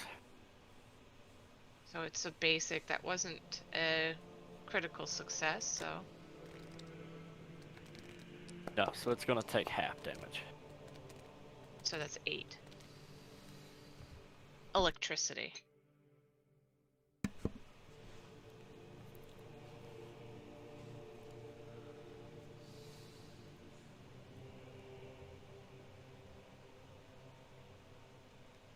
That looked like it hurt a lot. As the arc fizzles and scintillates, slamming into this cultist, enough to knock the blade from his hand. You have spared one blade from entering this poor person. Okay, and then with my last action, I will recall knowledge to see if I can recognize the robes that they're wearing or armor or any kind of military signias that might. They are the Order of the Conqueror Druids. You can see that plain as day. Okay. But you don't need to roll a recall knowledge on that. So you still have your one action. Did you want to move anywhere? Yeah. Thinking maybe we could get them to kind of split apart. I'm gonna go down the steps.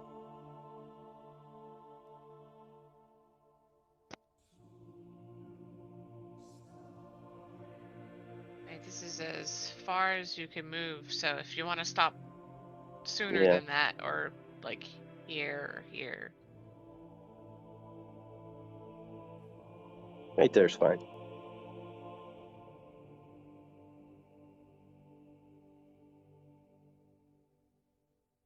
That's the end of the ghost for you, Bubby, I think. You cast the spell and move. Yep. Alright, it's the cultist's turn, all four of them. One that's jarred by the lightning. He will spend an action to retrieve his dagger.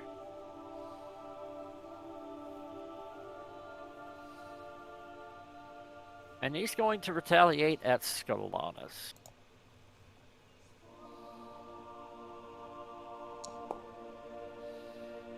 What's your armor class, Fritz? 20. Wait a minute. Miss. Let me. No, it's 18 because of my frightened. Still a miss. He's gonna try it again. No, not good enough.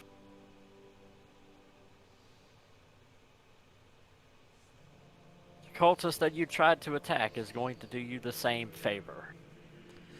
Does my frightened go down at the end of my turn? I think it goes down By to one. 1. Yes. All right. So my armor class was 19.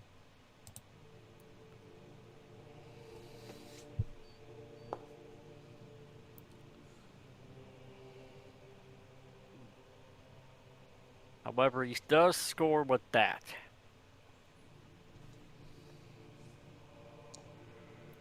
You're going to take 8 points of piercing damage. As the dagger blade thrusts deeply in between your ribs. And he's going to try it again.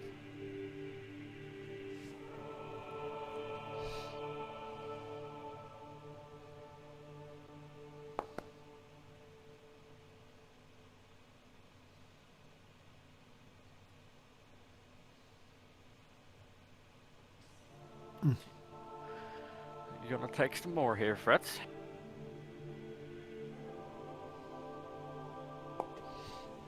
You're going to take an additional 7 points of piercing damage as he gives you a series of rapid-fire stabs, piercing your breastplate.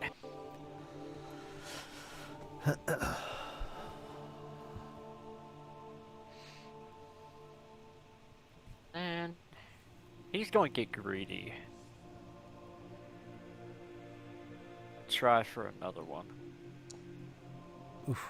And you are saved by the bell. These bottom two have one target. I'm gonna roll one time to see if any of their attacks hit this poor person.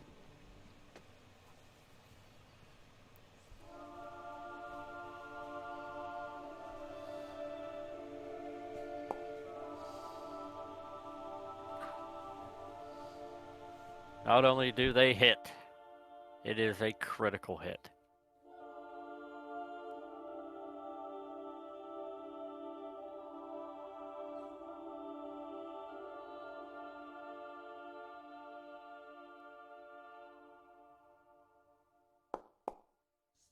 The poor person laying on the table takes 9 points of piercing damage as they each take turns viciously attacking him. He screams out in pain, pleading for help from all of you. Help from anyone.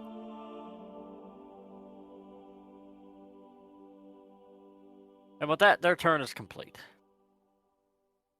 Victoria, you've seen this grotesque sight. You've seen Fritz with Scalanus dive down there, take a few wild swings, but nothing stuck. You've seen Travius casting magic. That spell absolutely stuck. but you've also seen the horror of 2 cultists stabbing a bound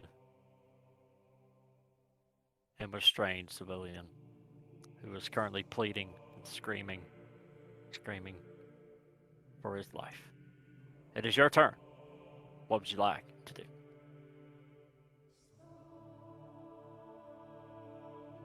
Victoria's gonna turn towards Braun, and she's gonna mouth, "I'm sorry," before she turns, and she's gonna bolt down the rocks, using her full 30 feet of movement.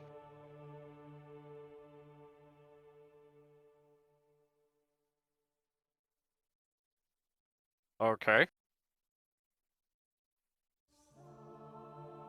And just letting out this inhuman scream, she's going to cast Shockwave.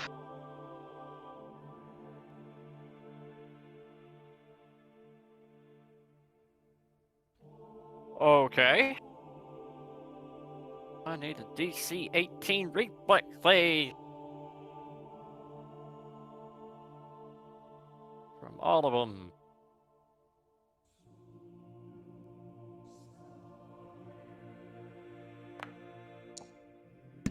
Does it skirt me? I'm safe from that. I think it'll get at least 3 of them. Yeah, you are safe, but it will get these bottom 3, but it will not touch Scalanus or the one on the upper right.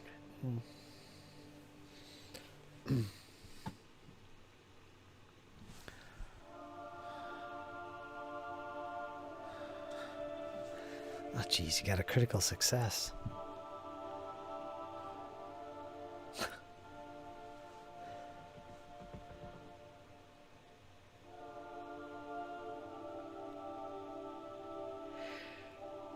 First one takes no damage. Uh-oh. Second one critically failed. Come on, come on. What about the victim? The other cultist succeeds.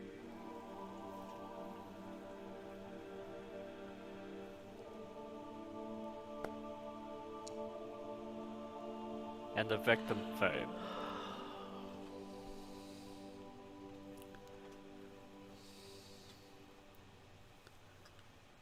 What's the damage?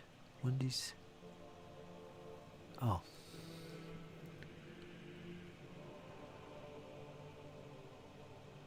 So we have 1 success, well, 1 critical, 1 fail, 1 normal, and 1 fail.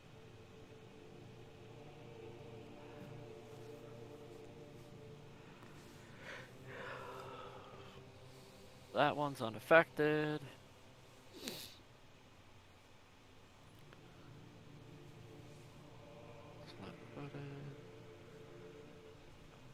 Prone. Roll a d6, dude.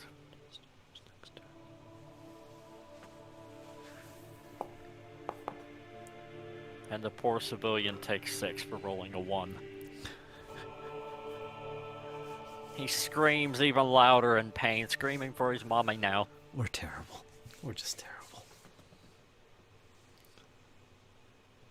And I believe you're out of actions. Yep. Was a good effort. A good effort. Here comes the orc. But here comes the freight train. You have seen utter chaos erupt. You've seen Scalanus the rogue dive down into melee without any support. He took a swing and missed and paid for it viciously. You've seen 2 cultists jump on this poor civilian, their blades sinking deep on multiple occasions. You've now seen Victoria jump down and do even more harm to the civilian and not all that much to the enemy. You've seen Cravius sling magic and run for it. What do you do?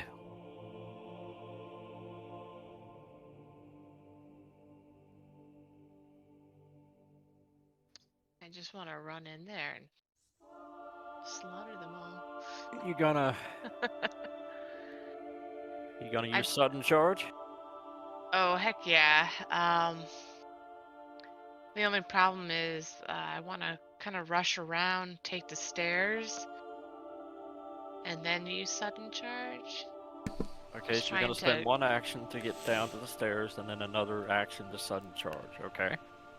Yes. You can go right ahead and do that.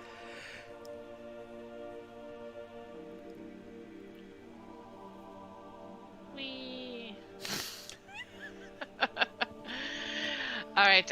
Yes. And because so... you sudden charge, you may make an attack on that cultist if you wish. Oh, absolutely.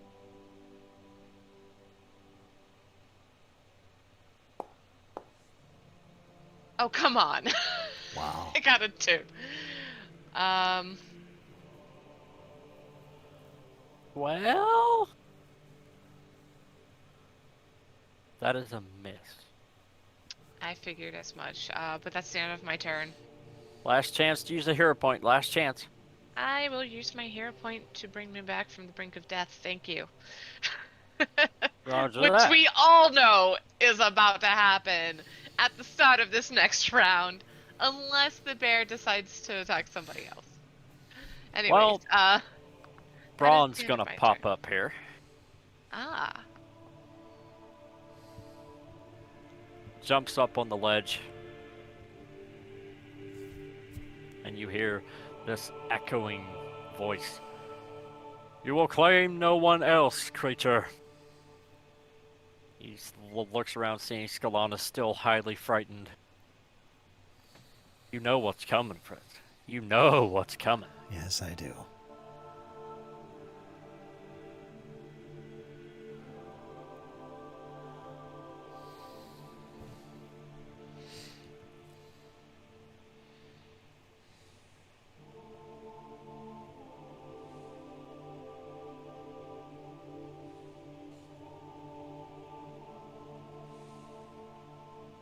I get my button to work here.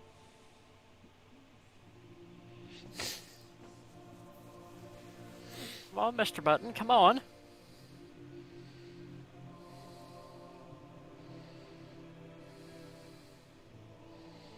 You lagging? And no, it just took a second.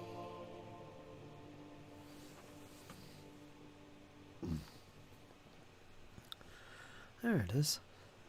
You see an ethereal banner appear behind Braun as he lets out a loud, guttural war cry. Fritz, you're confused. Well, your fear effect is Got it. gone. You feel reinvigorated and ready for action.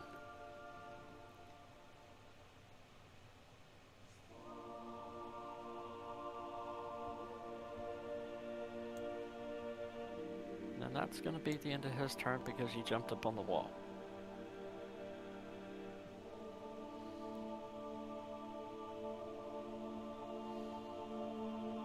You know whose turn it is.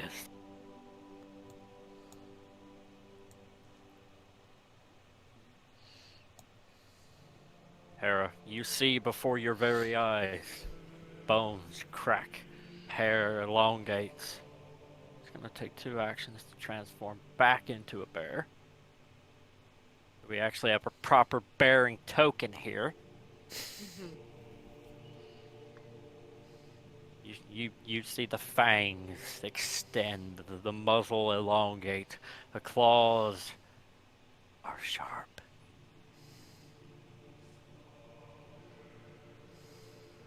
And pointy.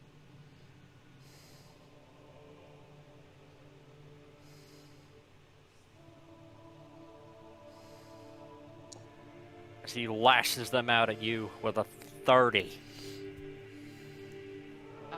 Yeah, my DC, well, not my DC, my AC is 20. So I guess there you go. Your AC is 20. Correct. Not enough. Oh my god.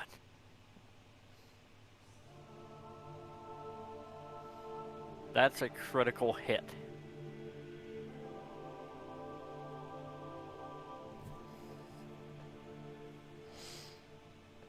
All right.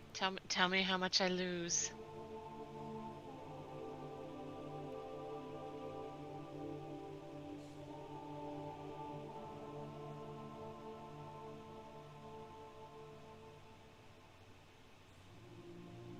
Kind of scared too.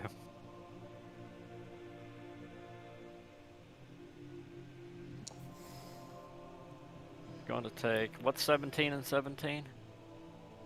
34. You're going to take 34 points of slashing damage.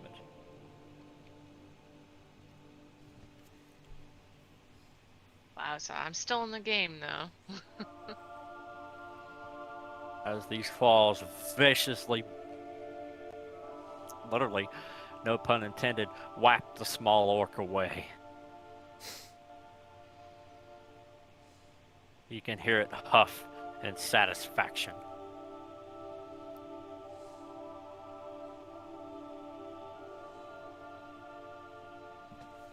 That was vicious. Oh my god.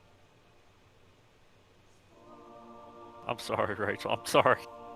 No, that's all right. I knew it was going to be a rough attack. We've faced this kind of bear before. Them high rolls. It's just like an automatic crit half the time. So it was bound to happen. I'm just surprised I kind of drew the attention of the bear. It's the shiny armor. It's always the shinies that get it done. Scalanus, you have just seen and witnessed a terrible fate. You've seen Hera almost felled in a single blow. She looks rough. Her armor rent. Her tusks bearing freshly spilled blood. A pool pooling at her feet. It is now grave.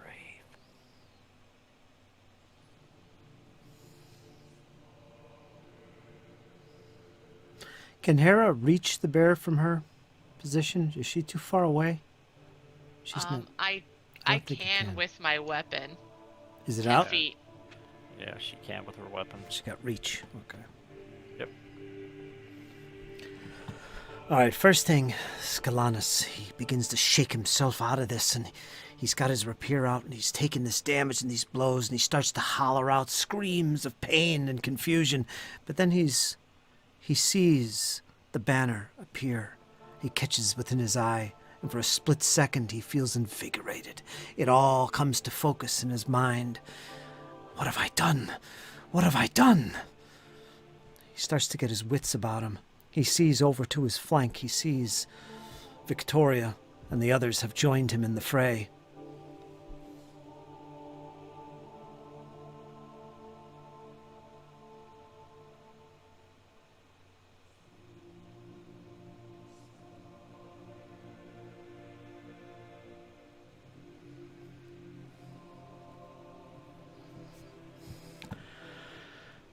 I don't remember if he has attack of opportunity. I'm going to assume he doesn't.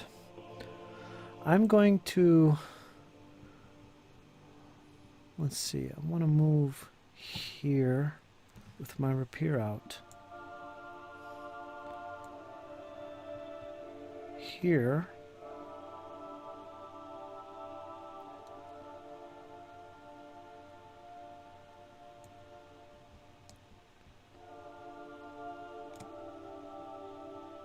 That's my move. I'm going to cut into... One step away. I'm going to cut into this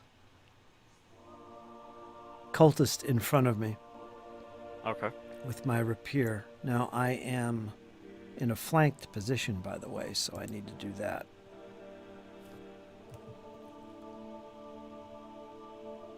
Can you hover over my counter and hit the F key? I guess I can't do it as a player.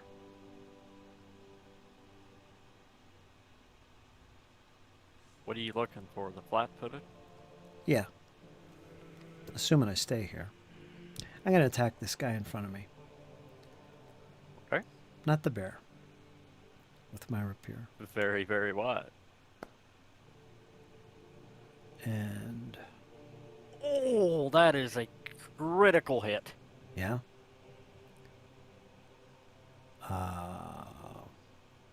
My only question is he flat-footed to me? Sneak attack is over, I believe. Yeah. So Yeah, I don't think he is. yeah, so that modifier doesn't apply then. His armor class is +2, so if that makes a difference. No, it doesn't. Alright, so it's still critical. Alright, damage. Finally, we got some good rolls coming our way. I hope. Oh! I'll talk about laying the smack down. Ignore the D6. Because that's only if he's So that's flat-footed. just 1 point. Technically 2 points, since it was times 2. Alright. That's not a big loss. It feels it as your rapier slams into it 3 or 4 times, poking it back, perhaps. Feeling the rage of it poking you, maybe. Alright, so I did what? 18 points of damage on him? Yes, 18 points of piercing damage. You have 1 action left.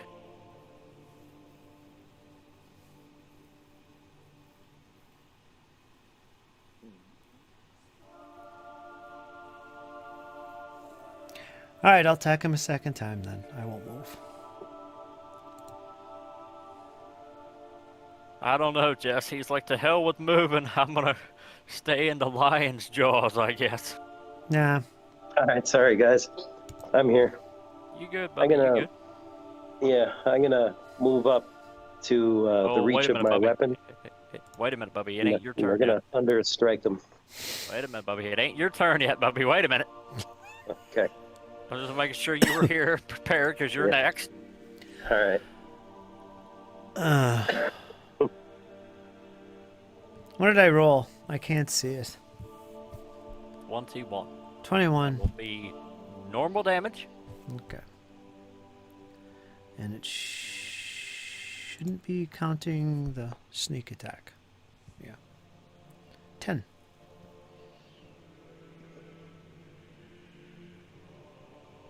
Is that all a rapier does is D6? I guess so. Did I get him? You are 1 cultist down. Yes. And I look quite satisfied at that little move. And I look. As you look over your shoulder and you see this large bear maw begin to open. And as I finish the cultist, I look over and smirk at the orc. Now it is your turn, Hera. And then I notice the bear. Uh-oh. No longer flanked, anyway. No, you are no longer flanked.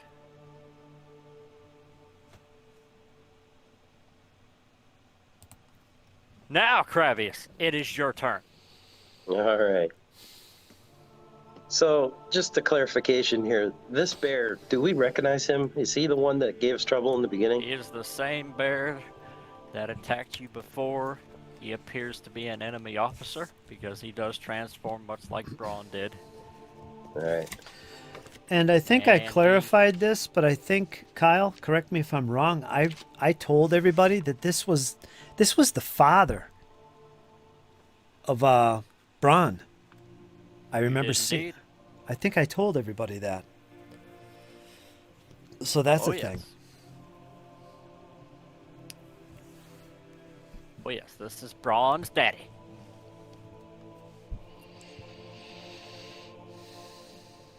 Go ahead and make your actions there, Mr. Jesse, man. What you doing? How you gonna smack it up? Oh, I don't know if we stand a chance against the bear, Nope. but we can at least try to kill off the cultists here. So I'm going to move it to a position where I can attack a cultist. How far to between Hera and I think I can reach one. How far is that? That's 35 feet. All right, that's too far. I could just cast a spell. You what do I could. got? That might be a little easier considering you're not as beefy as some of the others. Yep. Touch 30, 30, 30, and shocking grasp is touch. Yeah, that's not gonna work. You can. No, you can't move through the bear. Oh, but you could attack the bear. It's within your spell range. Yeah, I That's could. But do I want to? Roll a die. Well, it looks like I'm going to have to spend 2 actions to move. So I'll do 2 actions to move into a good position to attack. Could flank. You could I flank would him. like to get on the other side of Hera, on the other side of the pillar. Are Can I you do that in 2 moves? Are you going to attack the bear? Cultists. Never mind. Oh, you can do this in 2 moves. okay, I'll do that. Yeah, Yeah, that'll work. this is the closest. Okay. As you go You could running actually past the move me bear, back. Oh no. Yeah, Oh no. forgot about that. it swipes out at you and just barely misses. I'm You gonna got lucky. thunderous strike. It's my focus spell. Has a template too.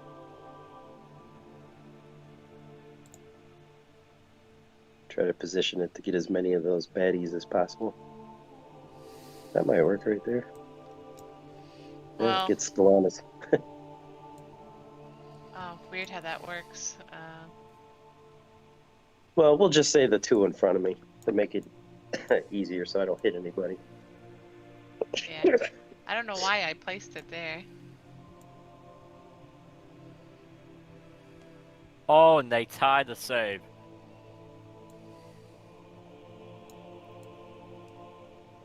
That's fine. Go ahead and roll damage. I gotta roll the hit first. No, it's a basic DC 18 Fortitude. All right. Go ahead and roll it. Oh! Oh, that must be a set number of damage. Yeah, I think it is. It's not a lot of damage, but it can knock people down. That's what it's good for. Yeah. Well, they But I passed the also get save, my so. I get my spell. That's a spell attack, so it comes from my weapon. So my weapon does damage too, if I hit. Yeah, but in this case, it was just a basic save. Oh, I see. Okay. We did it We- wrong. we're Make a s- melee strike. Yeah, we're supposed to make an attack, and That's then what I the meant. fortitude save is just like an additional attack part. So I'll click on your halberd, Yeah, just make because an that's what. attack. There you go. Miss. I will hero point that.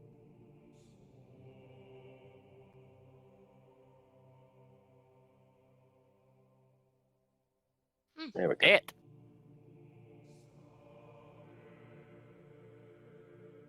Go ahead and roll weapon damage. I've already factored in their thunderous damage as well, so got a total of 10 on that. Not bad.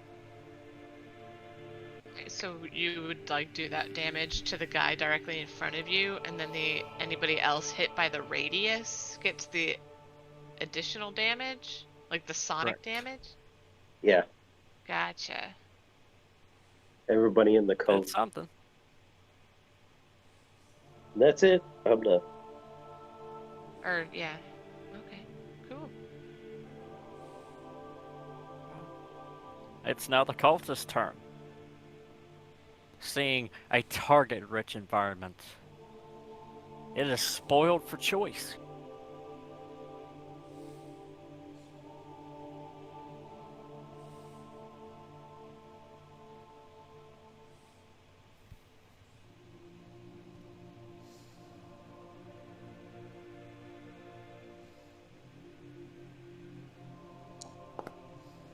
Does a 26 hit you?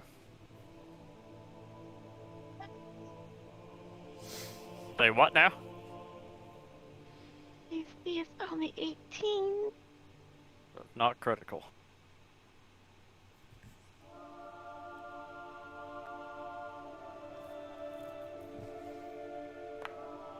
You're gonna take 8 points of piercing damage as your ribs are now the target of a vicious assault.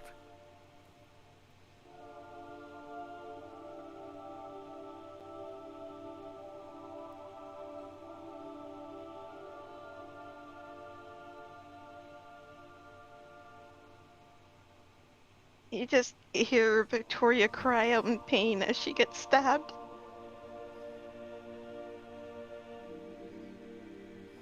Say 20 hit you. It does.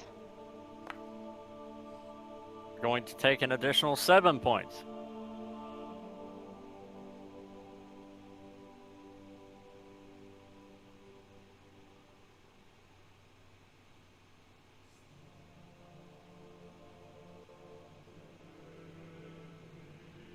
It thrusts the blade in, it gives it a twist, grabs you by your cheek. You will serve, Belcora.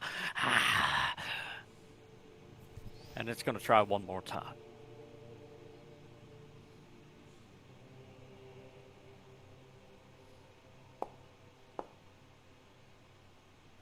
No, not good enough. 0. Then we're going to move over to the one by Cravius.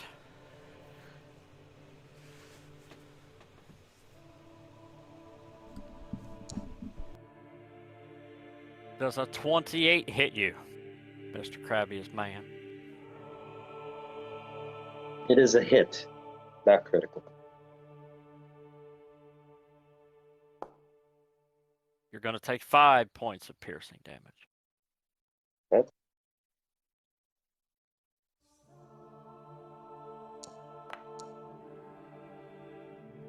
Does a 15 hit you? It does not. Okay, we're going to get greedy.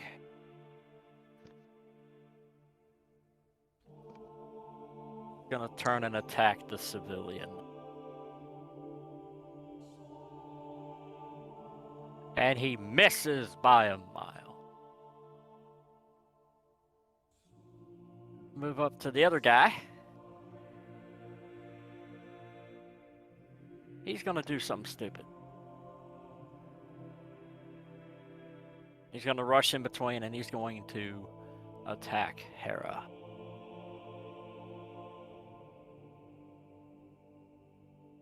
Which one is this? One directly in front of you. Okay. What is your Right. armor class, my lady? 20. You are stricken. When do I get attack of opportunity? It's during movement and manipulations. Moving out of your range. It's just moving. Yeah, moving out of range. Okay. So you're going to take 6 points of piercing damage as it thrusts into your breastplate, and it smirks at you. Ah, never had orc tusk before. And you're never gonna get the chance as blood drools, leaks from her mouth.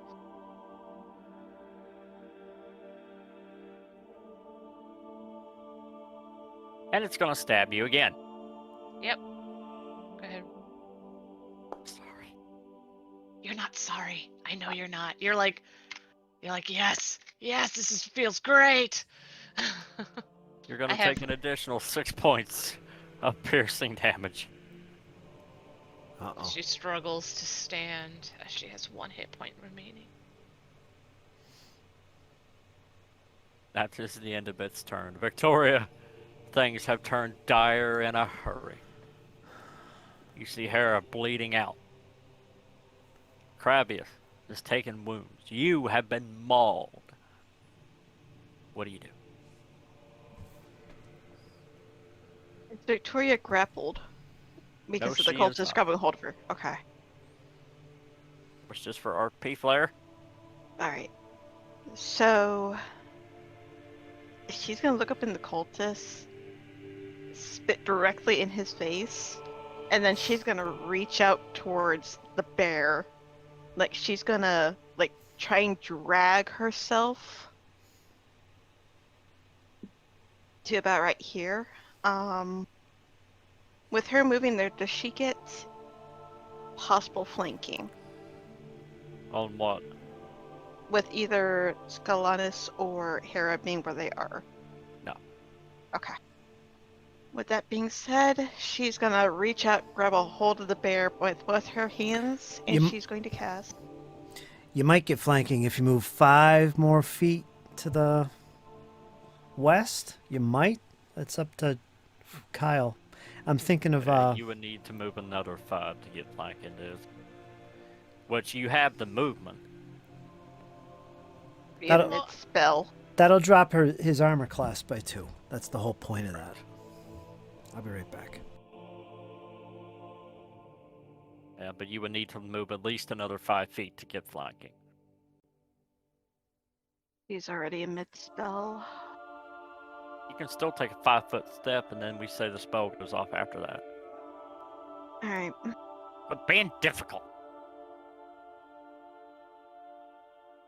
All right. She is going to move. And Still- now he is flanked. Still now placing both hands on the bear, even though she is bleeding. She is going to cast Shocking Grasp. Oh! Oh! What happened? Okay, go ahead and roll your attack.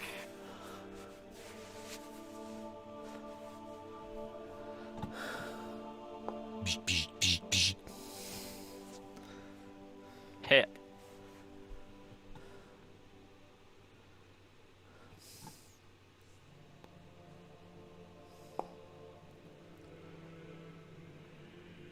Ooh.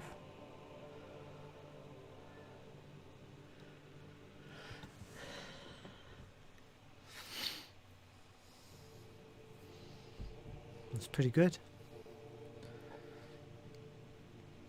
It feels that Yep. so much. The bear writhes in pain, standing up on its hind legs as you grab it and shock it.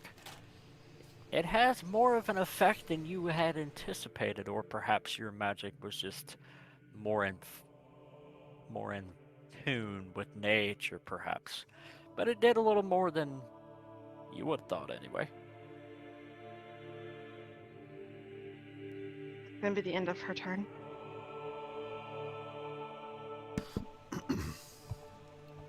I'm gonna have Braun go. And I got you, Hera. I got you. I got you.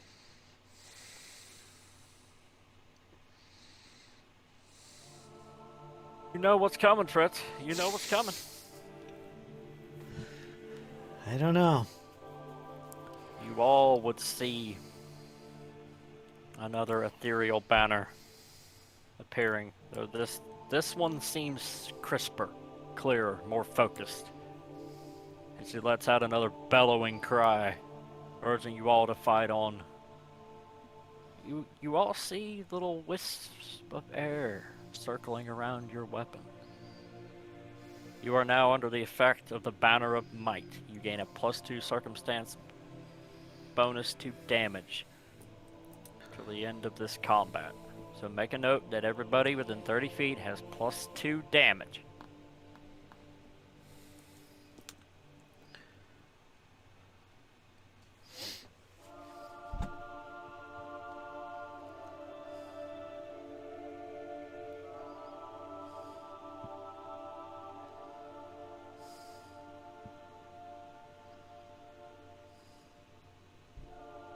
Okay, so does everybody have a note? Yep. See? +2 damage. And he's going to move there, and that's going to be the end of his turn. So is it 30 feet from him? 30 feet from him. Okay. Just like an Inspire Courage. Hera, you are not looking good at all, my orcish friend. You have No, she's not. one cultist in front of you. You've just heard a loud, echoing, booming war cry from Braun as he's wading in.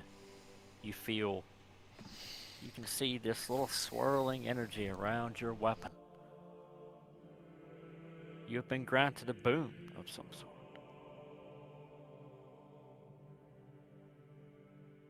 what do you do?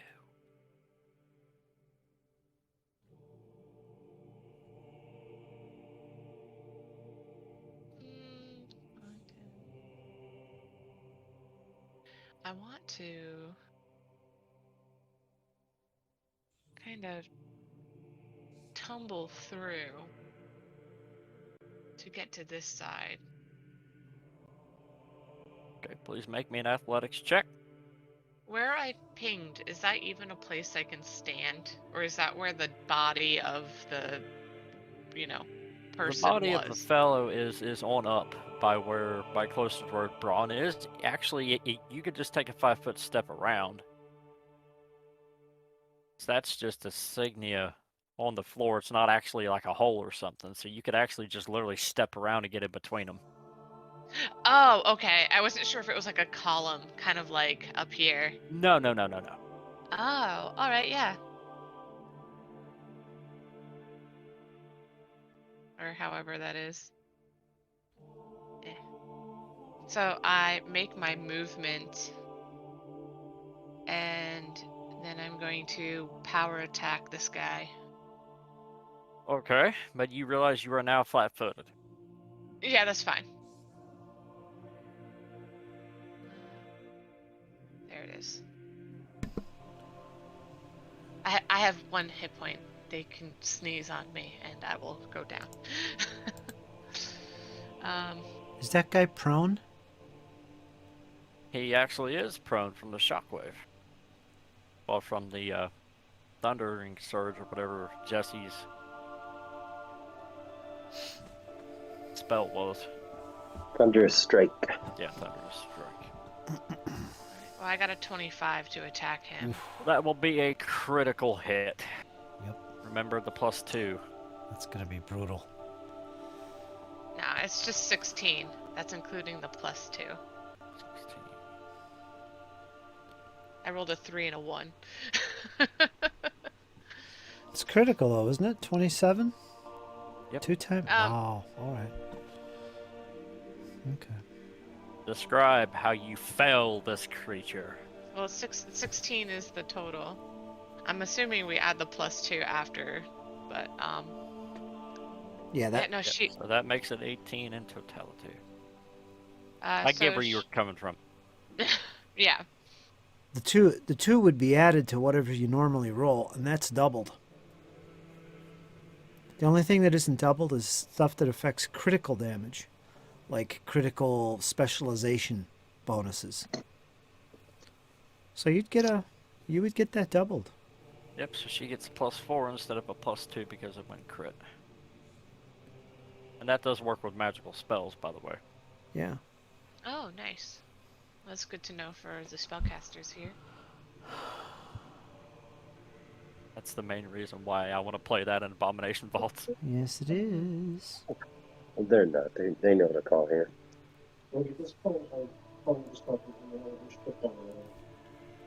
They did it to me last night, 9:30.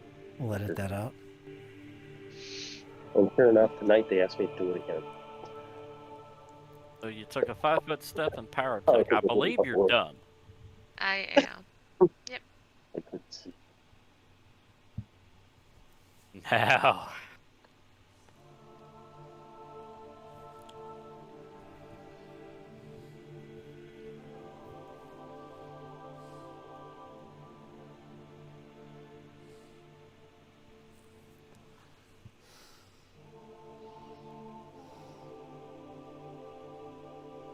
Oh, I've got too many targets here.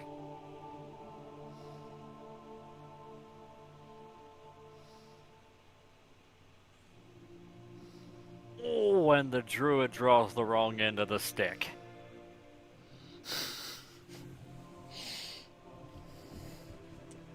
Feeling the electricity surge through its fur, it viciously tries to turn, and its claws aimed at you. Are you ready, Diz?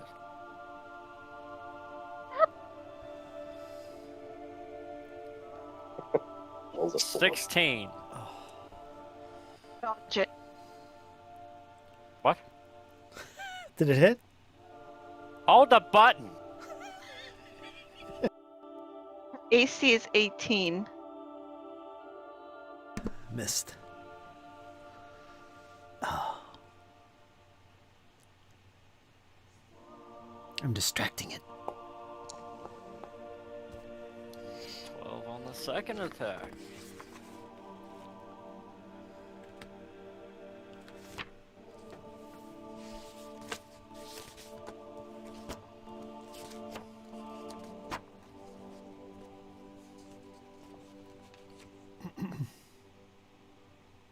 Are you flipping kidding me? I will villain point that right now.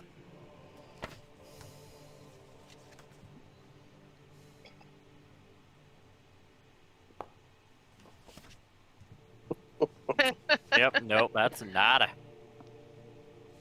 Swings on a miss, but the druid somehow stays alive.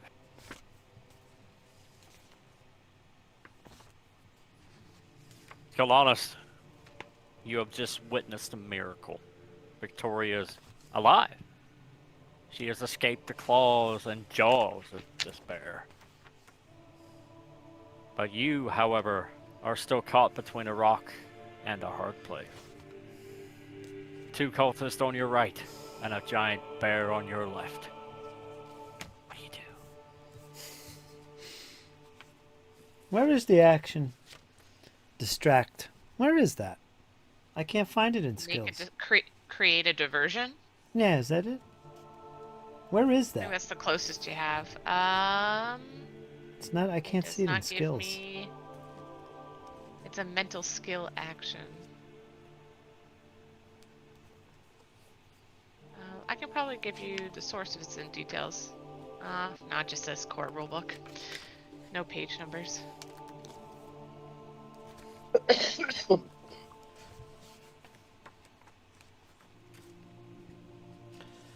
It's a deception skill. Page 245.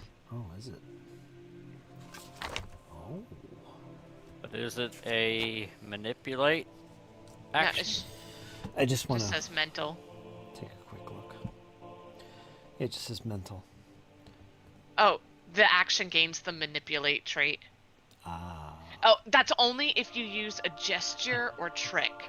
If you use words, it gains the auditory and linguistic traits. Ah. Do it, Fritz. Do it. I dare you. Do it. What? And you do know that they understand common, because it's not a real bear.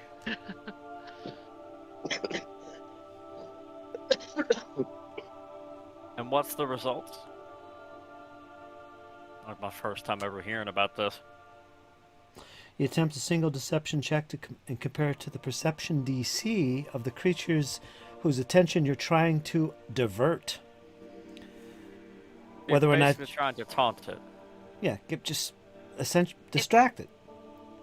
Whether It's a you, good way to get their eyes off of you and onto other people, but that can also backfire and you can end up getting allies in like a really bad position. But it's probably really good for a rogue because you end up becoming hidden if you're successful. So it's kind of like also doing a stealth check if you want to Success. use deception instead of stealth. there's So nothing. let's do it like this. You are trying to make a diversion, right, Brett? Well, I'm still trying to decide if I want to do it. But yeah. Yeah, go on. Are you going to be pointing and hooping and shouting at it? Are you going to be manipulating it? No manipulation. Then just roll me a... Wow. You become hidden on a success. You become hidden to every Yeah. creature whose perception DC is less than or equal to my result. That's pretty cool. Yeah, so you could be like, not a master of disguise, but just a master of deception. You can use your stealth that way instead of rolling for stealth. You just roll deception. The hidden condition allows you to sneak away because of this. So he wouldn't be able to attack of opportunity. I could literally just go last until the end of my turn or until you do something that except step or use hide or sneak action as stealth skill. What do you think, Kyle, if I do that? Well, if you're going to create a diversion, Mm-hmm. its eyes are going to be on you. Mm-hmm. Roll me a deception. Private. And this is against its perception DC, I believe. Yes.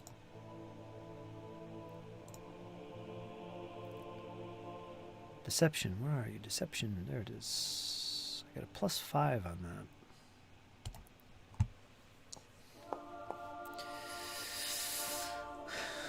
Fritz, I'm giving you a hero point. Please use it. I'm gonna use it. Blip. No take backs. Here we go. This is it. This is it. Oh, good God, that's even worse. Oh no. Well, that was one action. He doesn't look my way. I'll take the hint. You rolled a grand total of 9 there, Fritz. Yeah, I could feel it, man. I'm not rolling good at all tonight. All right, well, scrap that.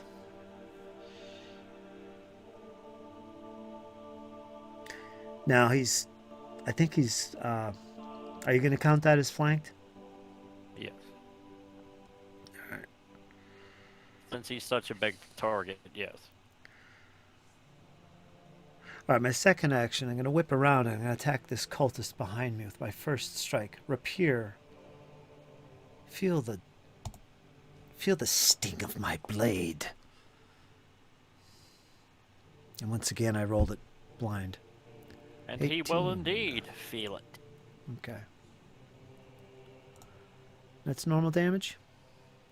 Just normal, not critical. 9.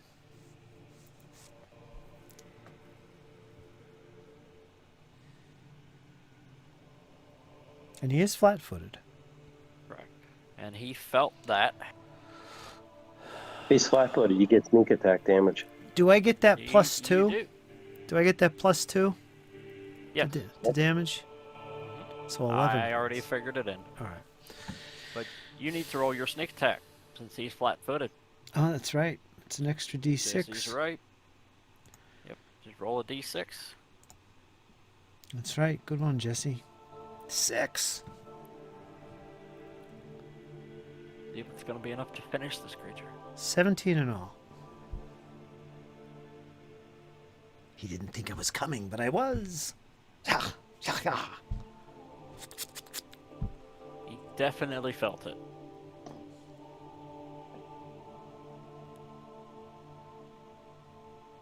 You got one action left, Fritz.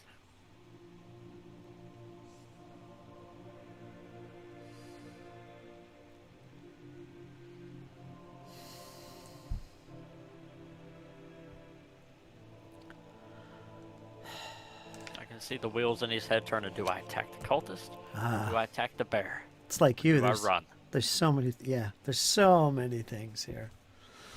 But Scalanis has a frame of mind right now that I've been in since that frightened status. He's doing things he wouldn't normally do, so could stay here. He's going to be flat-footed. That's the bear. I could try and distract again, but he's going to get a +4. So no, we can't do that.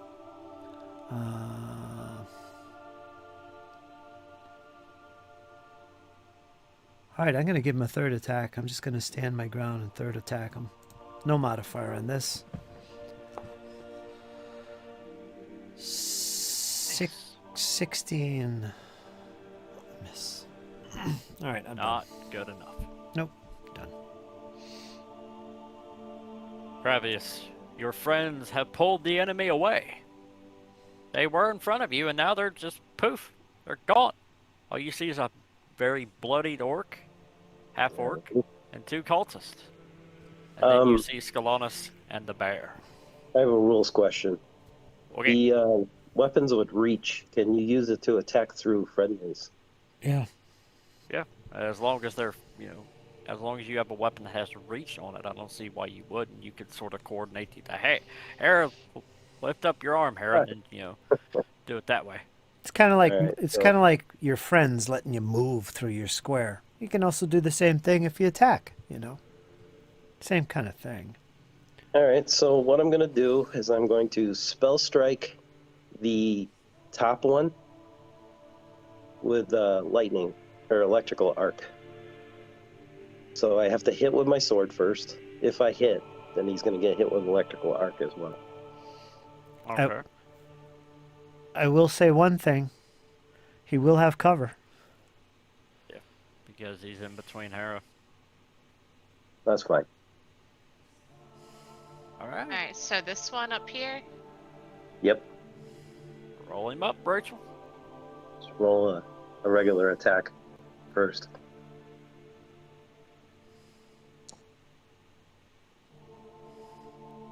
Miss because of the cover. And I don't have a hero point, Mm-mm. so that's it. I have one action left. I will cast Shield on Hera. I think shield's on yourself only, right? I don't know. It is. What does It it is. It is. Oh, It is. okay. Well, I'll cast Shield.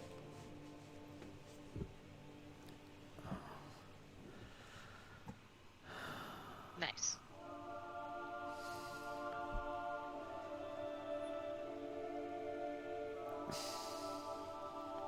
This cultist up top. Fritz, it is bound and determined to finish the job.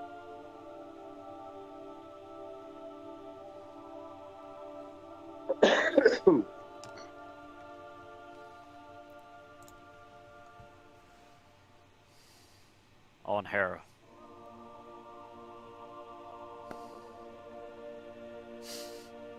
$17 to hit. It misses.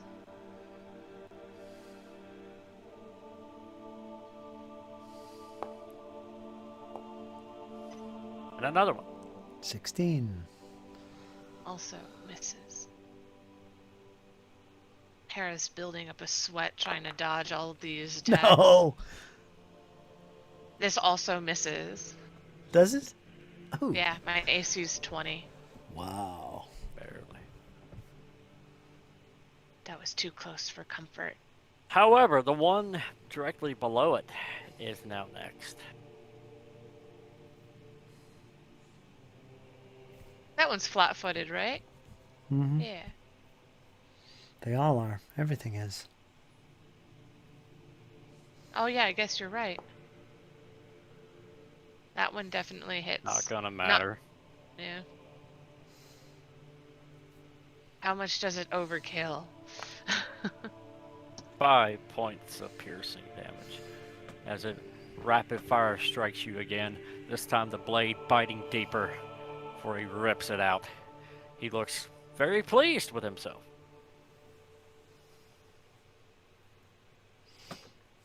As my blade clinks to the floor and I fall.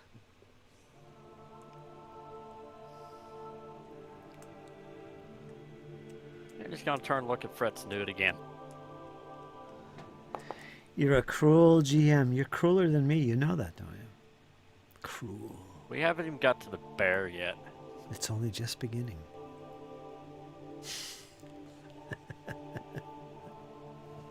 Also, can I just... never mind. And you what? Nothing. Just don't forget to move me in initiative. Can you what? Nothing. I'll just wait till next round. You do have your hero point, don't you? Yeah, I was just gonna wait till next round when I'm supposed to make my check, because no matter what, I'll still be at 0 and unconscious. Just stable. Yeah.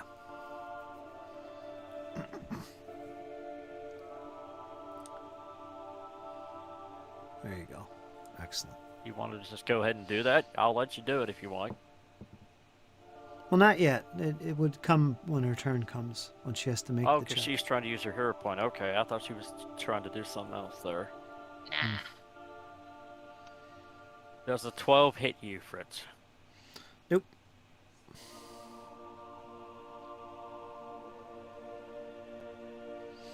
Fool, you missed.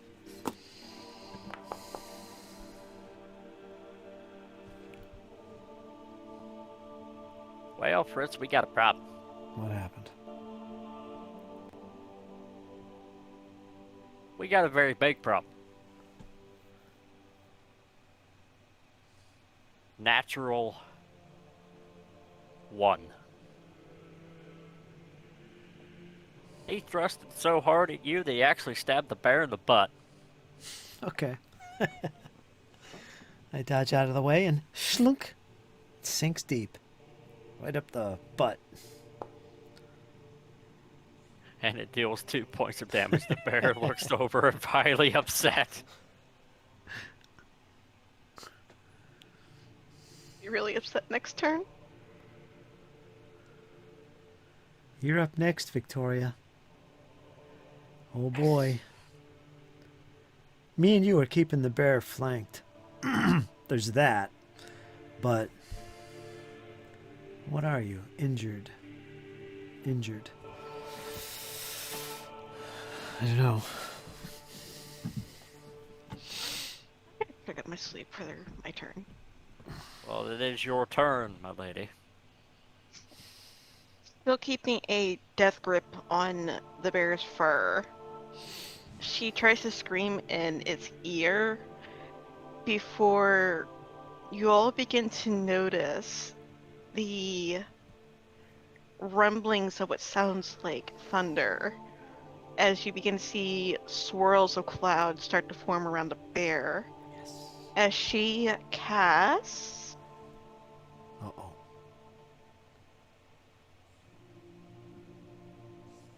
Son of a bitch, I don't have enough. See here. I don't think that's a spell title, my lady. She's going to cast Electrical Arc. Ah.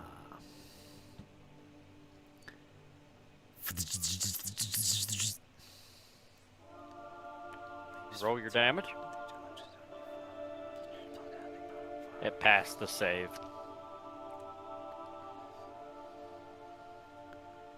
Basic. Save. So it takes 4.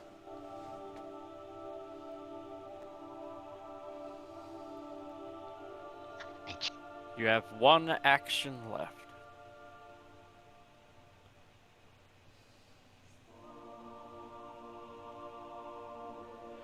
What about the second creature? Can't she hit another one? The only one that's adjacent is you. 1 or 2 creatures within 30 feet. Doesn't have to be Oh, adjacent. so she could hit somebody. Yeah. As long as they're within 30 feet of her. She just picks. Which other one would you like to target, Dev? The one close to the Brawn.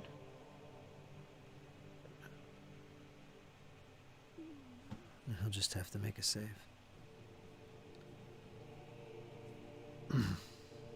It failed and took normal damage. So that'd be 8. Yeah.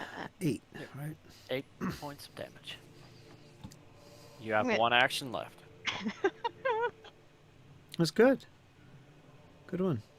I'm gonna do something stupid. You are. She's still keeping the death grip on the bear. She's just gonna chuckle and go, "You've tried to hit me 3 times, you've missed 3 times. I wonder how insulting it is to not even be able to hit me. And still knowing I got a whole lot of damage on you." Basically, she's just gonna taunt the ever-living daylights out of the bear. Noted. That's the end of my turn. Is that a creative diversion? Yep. That's an action to do. So she could make a Roll roll. me a deception. Yeah. Private.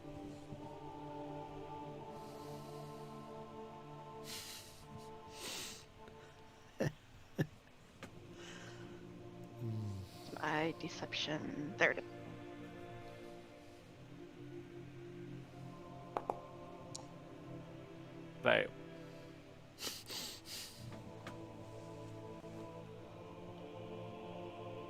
Looks at you angrily, huffing. Its maw beginning to open. But it's Braun's turn first. He's gonna wade in. Do not trust him. He lingers on the outside of battle while we bleed. He actually just scored a critical hit on the cultist. About time. Him and his banners. Hey, they're keeping you alive. They are. They are. Are they? We're giving you a nice damage bonus. Touche. 24 points. Alright. Braun utterly cleaves the upper cultist in half Yes. as he drops down, slamming his shield into the cultist's throat before running his blade through his head. Kind of a grotesque scene of it in and of itself, but he moves on.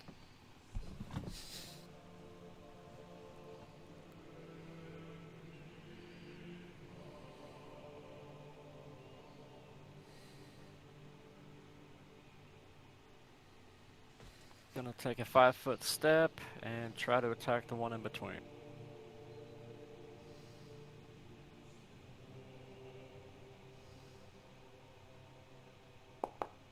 And he will indeed hit it.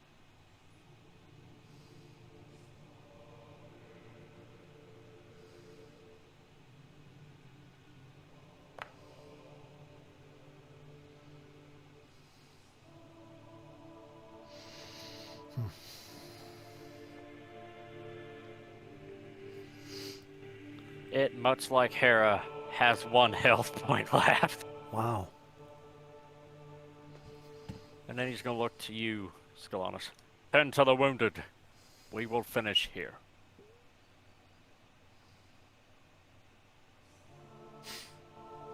And now. And now. Bring on the pain. Let's go. Hearing you taunt it, it rears up on its hind legs, slinging its claws forward. Let's see what we got.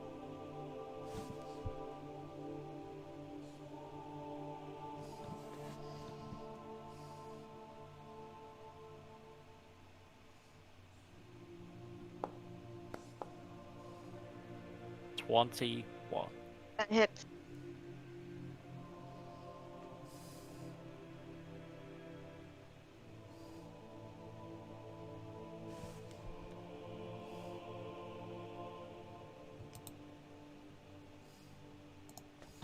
You're going to take 7 points of slashing damage. Why the hell am I rolling on the cultist?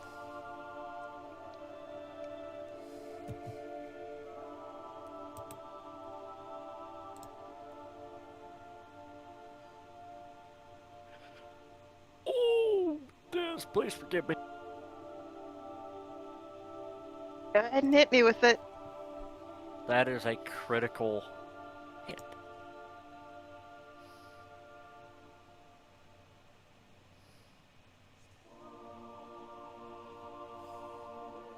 So how much damage am I actually taking?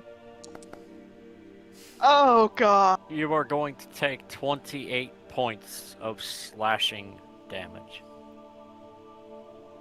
You would all watch as Victoria just loses her grip and just drops to the floor. He Just hits you so blood. hard he bats you across. Please move yourself 15 feet and crash up against the thingamajigger. Will do. Skalanis, your eyes go wide as you look in utter horror. This thing has laid waste to Victoria. And that was a critical. She's dying too. Yeah. Mm-hmm. Phew. You are dying too. Let me see if I Yes. can find it.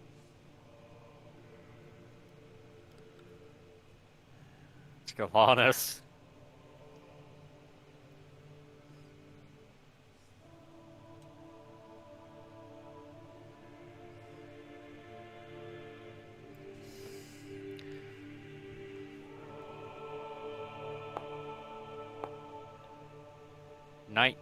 Skalanis.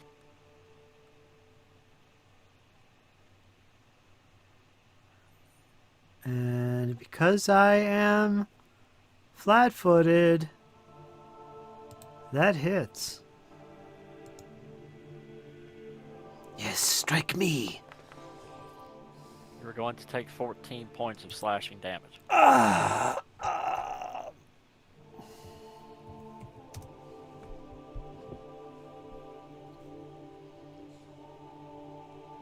That one was hard to do, guys. Did you get it figured out, Dizzy? Yeah, I got figured Dying 2? out. Dying too. Okay. Now, how dying works is you can spend a hero point to stabilize and remove your dying condition, and immediately stabilize, instead of running the risk of not rolling a recovery check and dying. I don't have any hero points. Now, Okay. now, she's moved in initiative to right before the bear. But she's last in this round, which means she's going right now before the bear in the next round. So she has to make a check right now. Roll Wow. a d20. Wow. You need a 12 or greater. Wait, where's this guy on the encounter? Who? The cultist. He's only got 1 HP left, so I pulled him from the tracker. Oh. Hey, that's when I'm supposed to be making my save roll, is right before him, though. You skipped me. If we're going right back to the top of the next round. Oh yeah, then you would. So I'm just going to use my hero point Yeah, then you go ahead and to stabilize. bypass a recovery check, so. What happened here? What happened? I don't know what happened here, but yeah. So you recover, and then we'll go. Victoria, I need a recovery check. Just a basic D20. Basic D20. A flat roll. Flat check. 12 or greater. You are 8. dying 3. You enter dying 4. You die. They would just see Victoria bleeding out heavily. This bear is no joke. Now it's the bear turn. Well, the bear just went, and that's what got me confused. The bear just went down Victoria. Yeah. So it should be your turn. Yeah.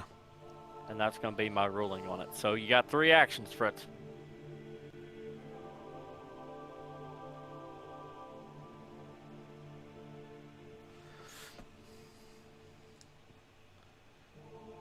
For some reason, I thought it was her turn when she got flung to the wall. But it wasn't. That was the bear. So that's my fault. I thought it was hers. So she didn't have to make that Sure. check yet. But okay. Okay.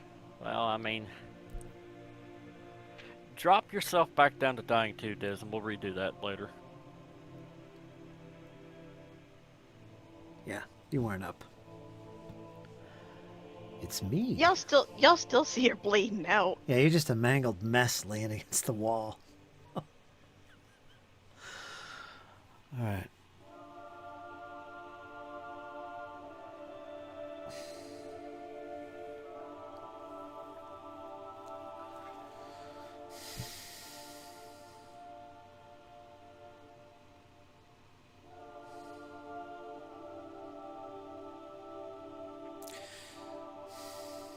Yeah, there's nothing I can do there.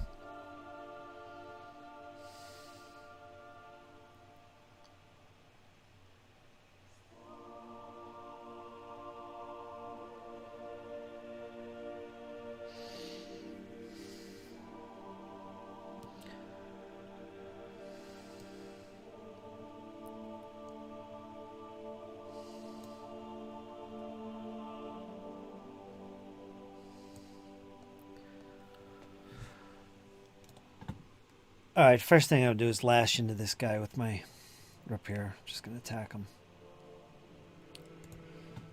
Because I can't think what to do.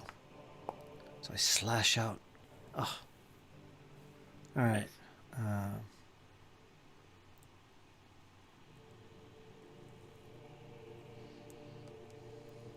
Take a 5-foot step.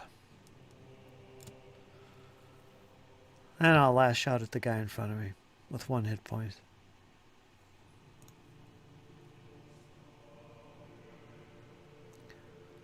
That was...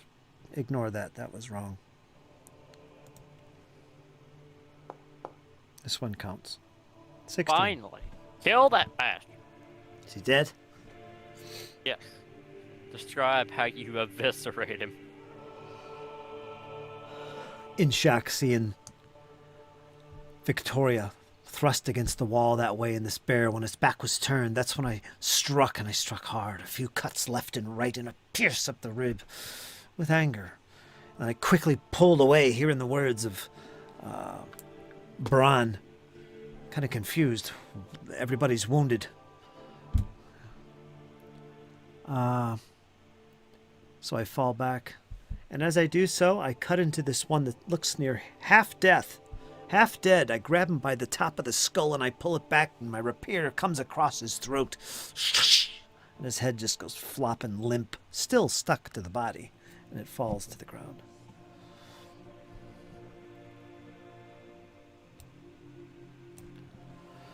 Got 1 action left. Do I? Attack, 5-foot step, attack. I'm done. Oh, so no, you don't. Yeah, I'm done. Travis, the field has narrowed to 1.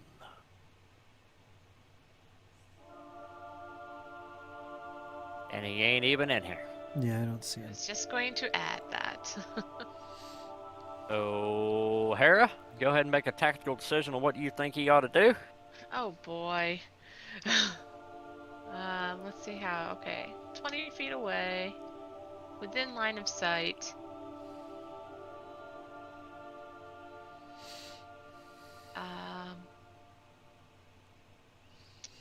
That's touch. He doesn't reach.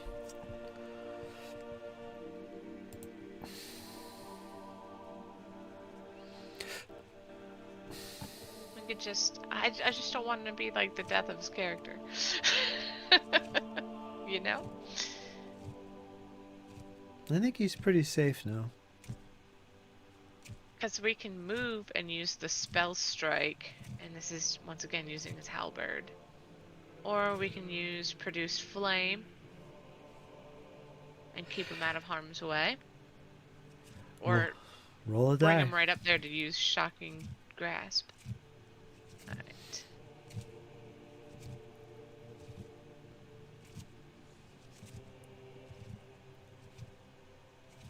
Alrighty. Forgive me, Jesse.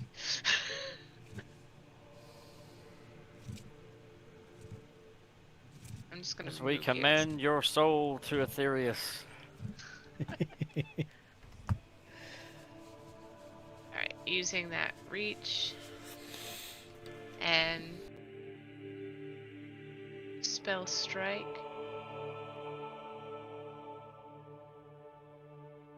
Although I don't exactly know what spell strike does. You strike, and if you hit, you cast the spell. Instead of using a spell attack, it's basically you cast it through the weapon.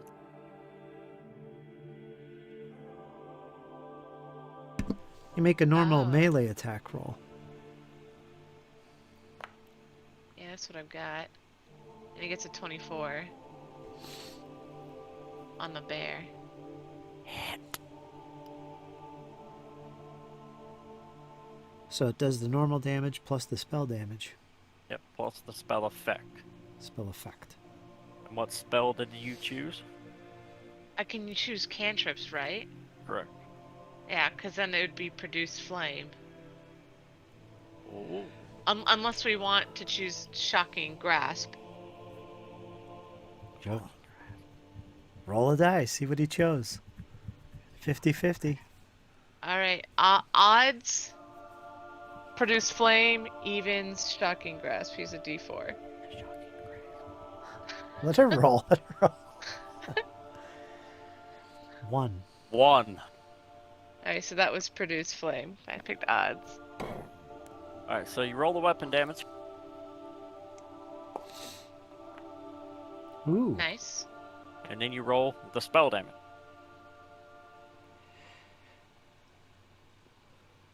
I'm just gonna cast that. And then just click damage for the spell. Correct. So it's 9 plus 13, so that's what, 21? 22? 22. 23? 24? 22. And Kravius gets him some. He lays into this beast. It erupts flame all over the fur as it erupts. It yelps and screams in pain and terror. Yes. Now we're talking. I believe you're out of actions. That is very, very true. Anything special you want to do on Hera? No, she just remains, just for theatrical flair, bleeding out all over this, almost altar-looking area next to the other body. It almost looks like her hand was reaching out towards it. Okay. Well, Braun's gonna take a Well, 5-foot step. With a single finger raised. You can guess which one.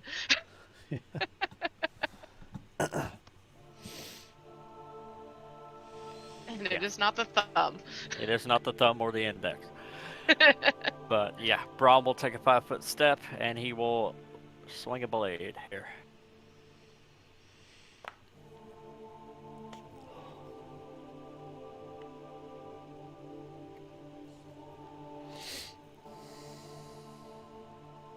First one's gonna miss.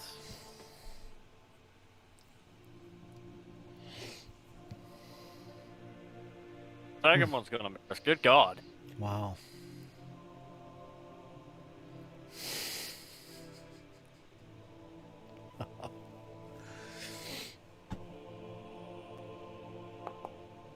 So is the third.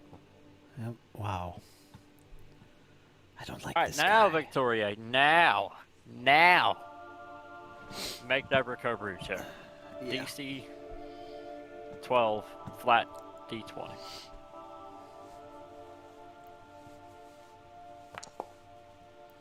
Yay! Success. You're down to 1 dying. Yay. You are dying 1.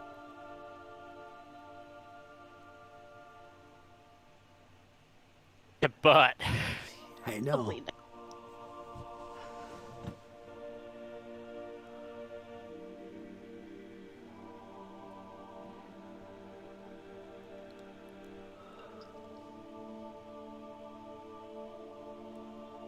a number between 1 and 10, Brooks. 7. Hey. Do I win a prize? Yeah, a set of these claws. Oh. 24. That's a hit.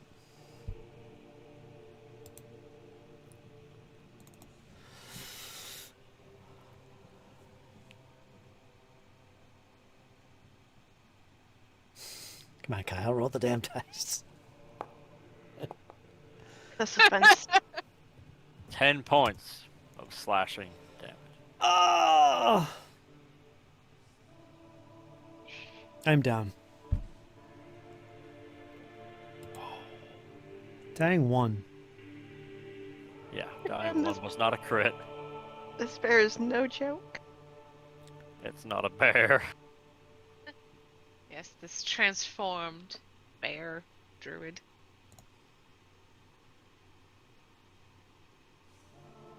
And it's gonna turn its attention to Braun.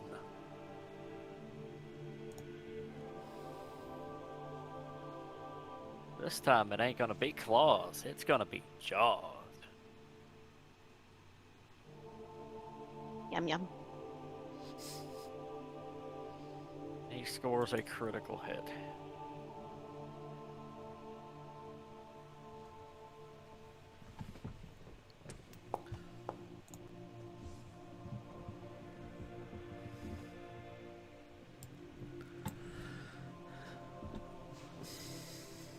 Wow.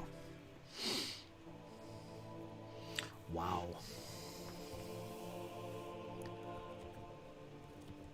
On who? Did he attack Victoria again? Oh, he attacked Braun. Ron, okay. After Braun. His Critical own hit. son. Knocked Yeah. him down. Knocked prone. You just see a vicious sight. The claws. The fangs clamping around Braun's neck. Braun is still alive.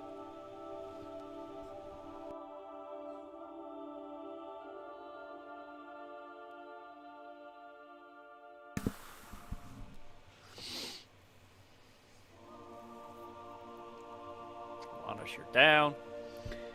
Moved you an initiative. I don't know why it's still showing you there. Just change me to 31 or something. I think you can just drag and drop in the initiative, Yeah, it should. and it auto changes it. Yeah.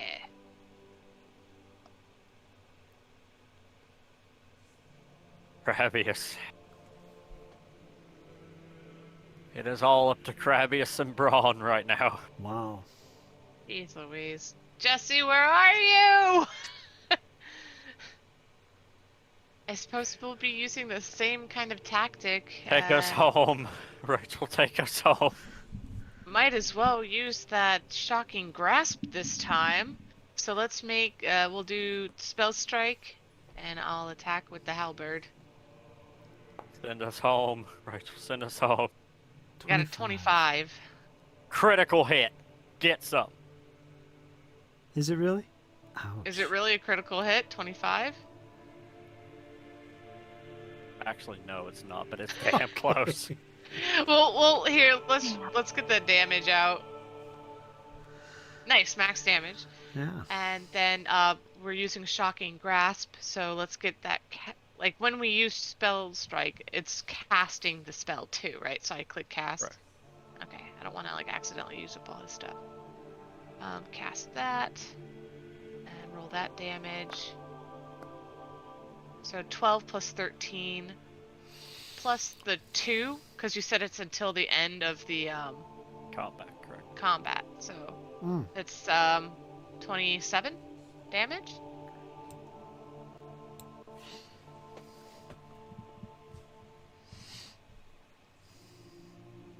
You son of a bitch! Pretty sure Crabius would not say that, but It is so close. Oh, is that 2 actions? yeah, I still have one more action. You got one action left. Yes. Produce flame. Um, Anything. He's probably got 1 hit point. Actually, that's 20. Oh, forget that.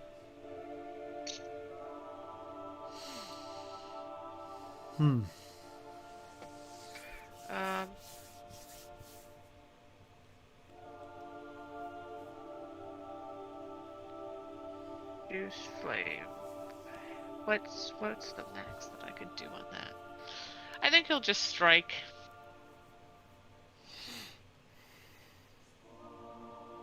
He's got the reach.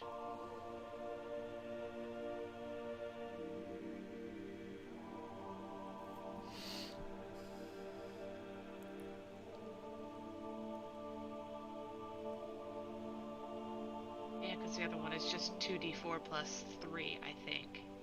And not gonna If I get do- close. Yeah, plus the persistent damage, but only if it's a critical. Versus 1d10 plus 3. 2d4 plus 3, 1d10 plus 3. Alright, well, let's get this over with. Nope. Yes. It was a long shot. Now go back to Braun. Take us home, Braun. As he was knocked down, the longsword slipped from his grasp, but he does have a dagger.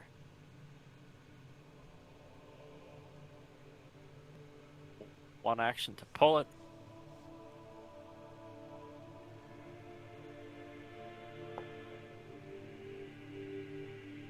And he will hit.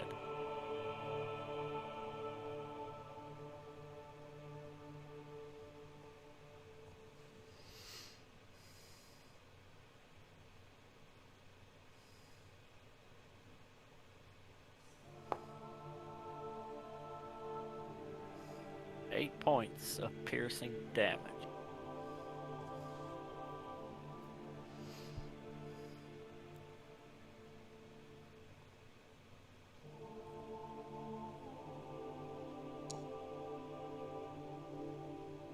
Miss.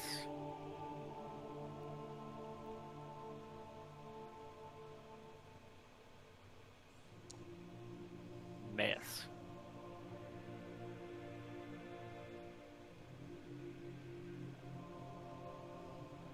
Skalanis, please make a recovery check. Unless you'd like to spend a hero point. No hero point, so flat check. I need 11.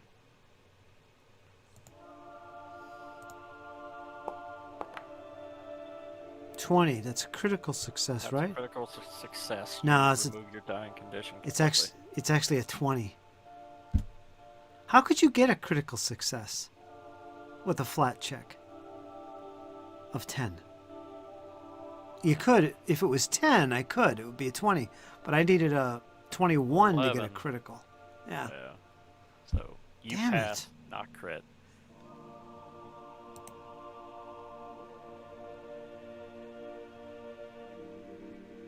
When would your flat check, though, ever be 10? When you're dying. Would never. Well, unless you took the Die Hard feat, it's 9 plus. Yeah, that's it. Is I need a flat check. D20 20 play. coming your way.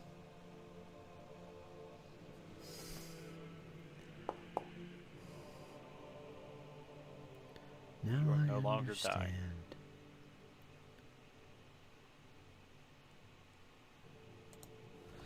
Now I understand.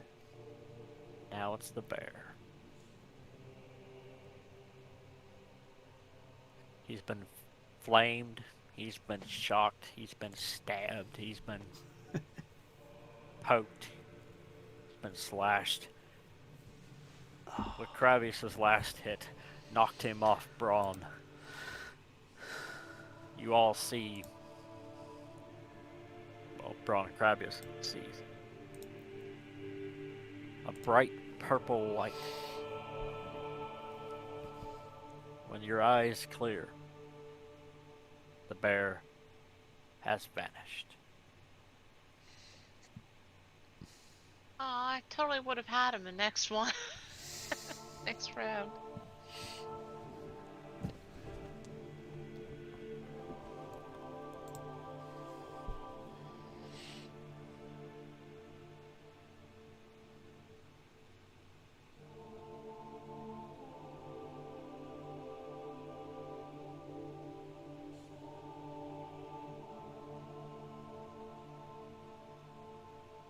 Congratulations, guys. Did The we party has survived. did we all recover from dying? I think we all did, right? Pretty sure, yes. Yeah. Awesome. Yeah, so we probably wake up. You'd wake up and you see Kravius standing there defiantly. Halberd in hand, Braun is still laying on the ground. And that is where we're going to conclude tonight's episode. What happens in these ruins now? Everybody go ahead and give your outros. I'll start with Fritz. Being a player for one of the few times in my life, especially with Pathfinder. I'm really enjoying that tactical side of this. I mean, there is some really hard decisions to make. It's not easy. I enjoy that. I enjoyed it, Kyle. I enjoyed the game. I enjoyed the challenge. I enjoyed the role play and the storytelling once again. Great stuff. And thanks for running it, Kyle. Good job. You are most welcome, guys. I just hope you all had fun and enjoyed. Rachel, number one, what did you think? I thought it was good. Had a good time. I thought it was ridiculous how much Totally. planning we were doing during the break. Yep. And then it still ended up in this predicament of half of us, or more than half of us, out. Rachel, it all went downhill from the moment we started because I got that frightened thing and just Yeah, leapt thanks, up. Scalanis. Everything changed. You thought Wow. we'd be okay because the rogue was like, "Let's sneak. Let's get the ambush. Get the heads up. We've got the high ground." I'll stay here and And then- shoot. They just threw it down. And then Scalanis was like the first one down on the ground. Yeah. Well, Scalanis not was the kissing the first. ground, but on ground level. Mm-hmm. But no, I'm glad we survived. Because it'll be fun to continue to play as Hera. Close call. I am very happy I saved my hero point because I have zero faith in my recovery checks. Good stuff. Good stuff. Yeah. Diz, what'd you think? I pulled a stupid, but I'm actually glad I pulled it because I think if I hadn't, the bear could have gone after everybody else, and then we would all be worse than just having more than half the group down. So I'm actually very happy I did the stupid. Heroic. Yeah, heroic. But I You have fun. absolutely had a lot of fun, especially when I got to see my character thrown across the room. Well, there goes the ragdoll.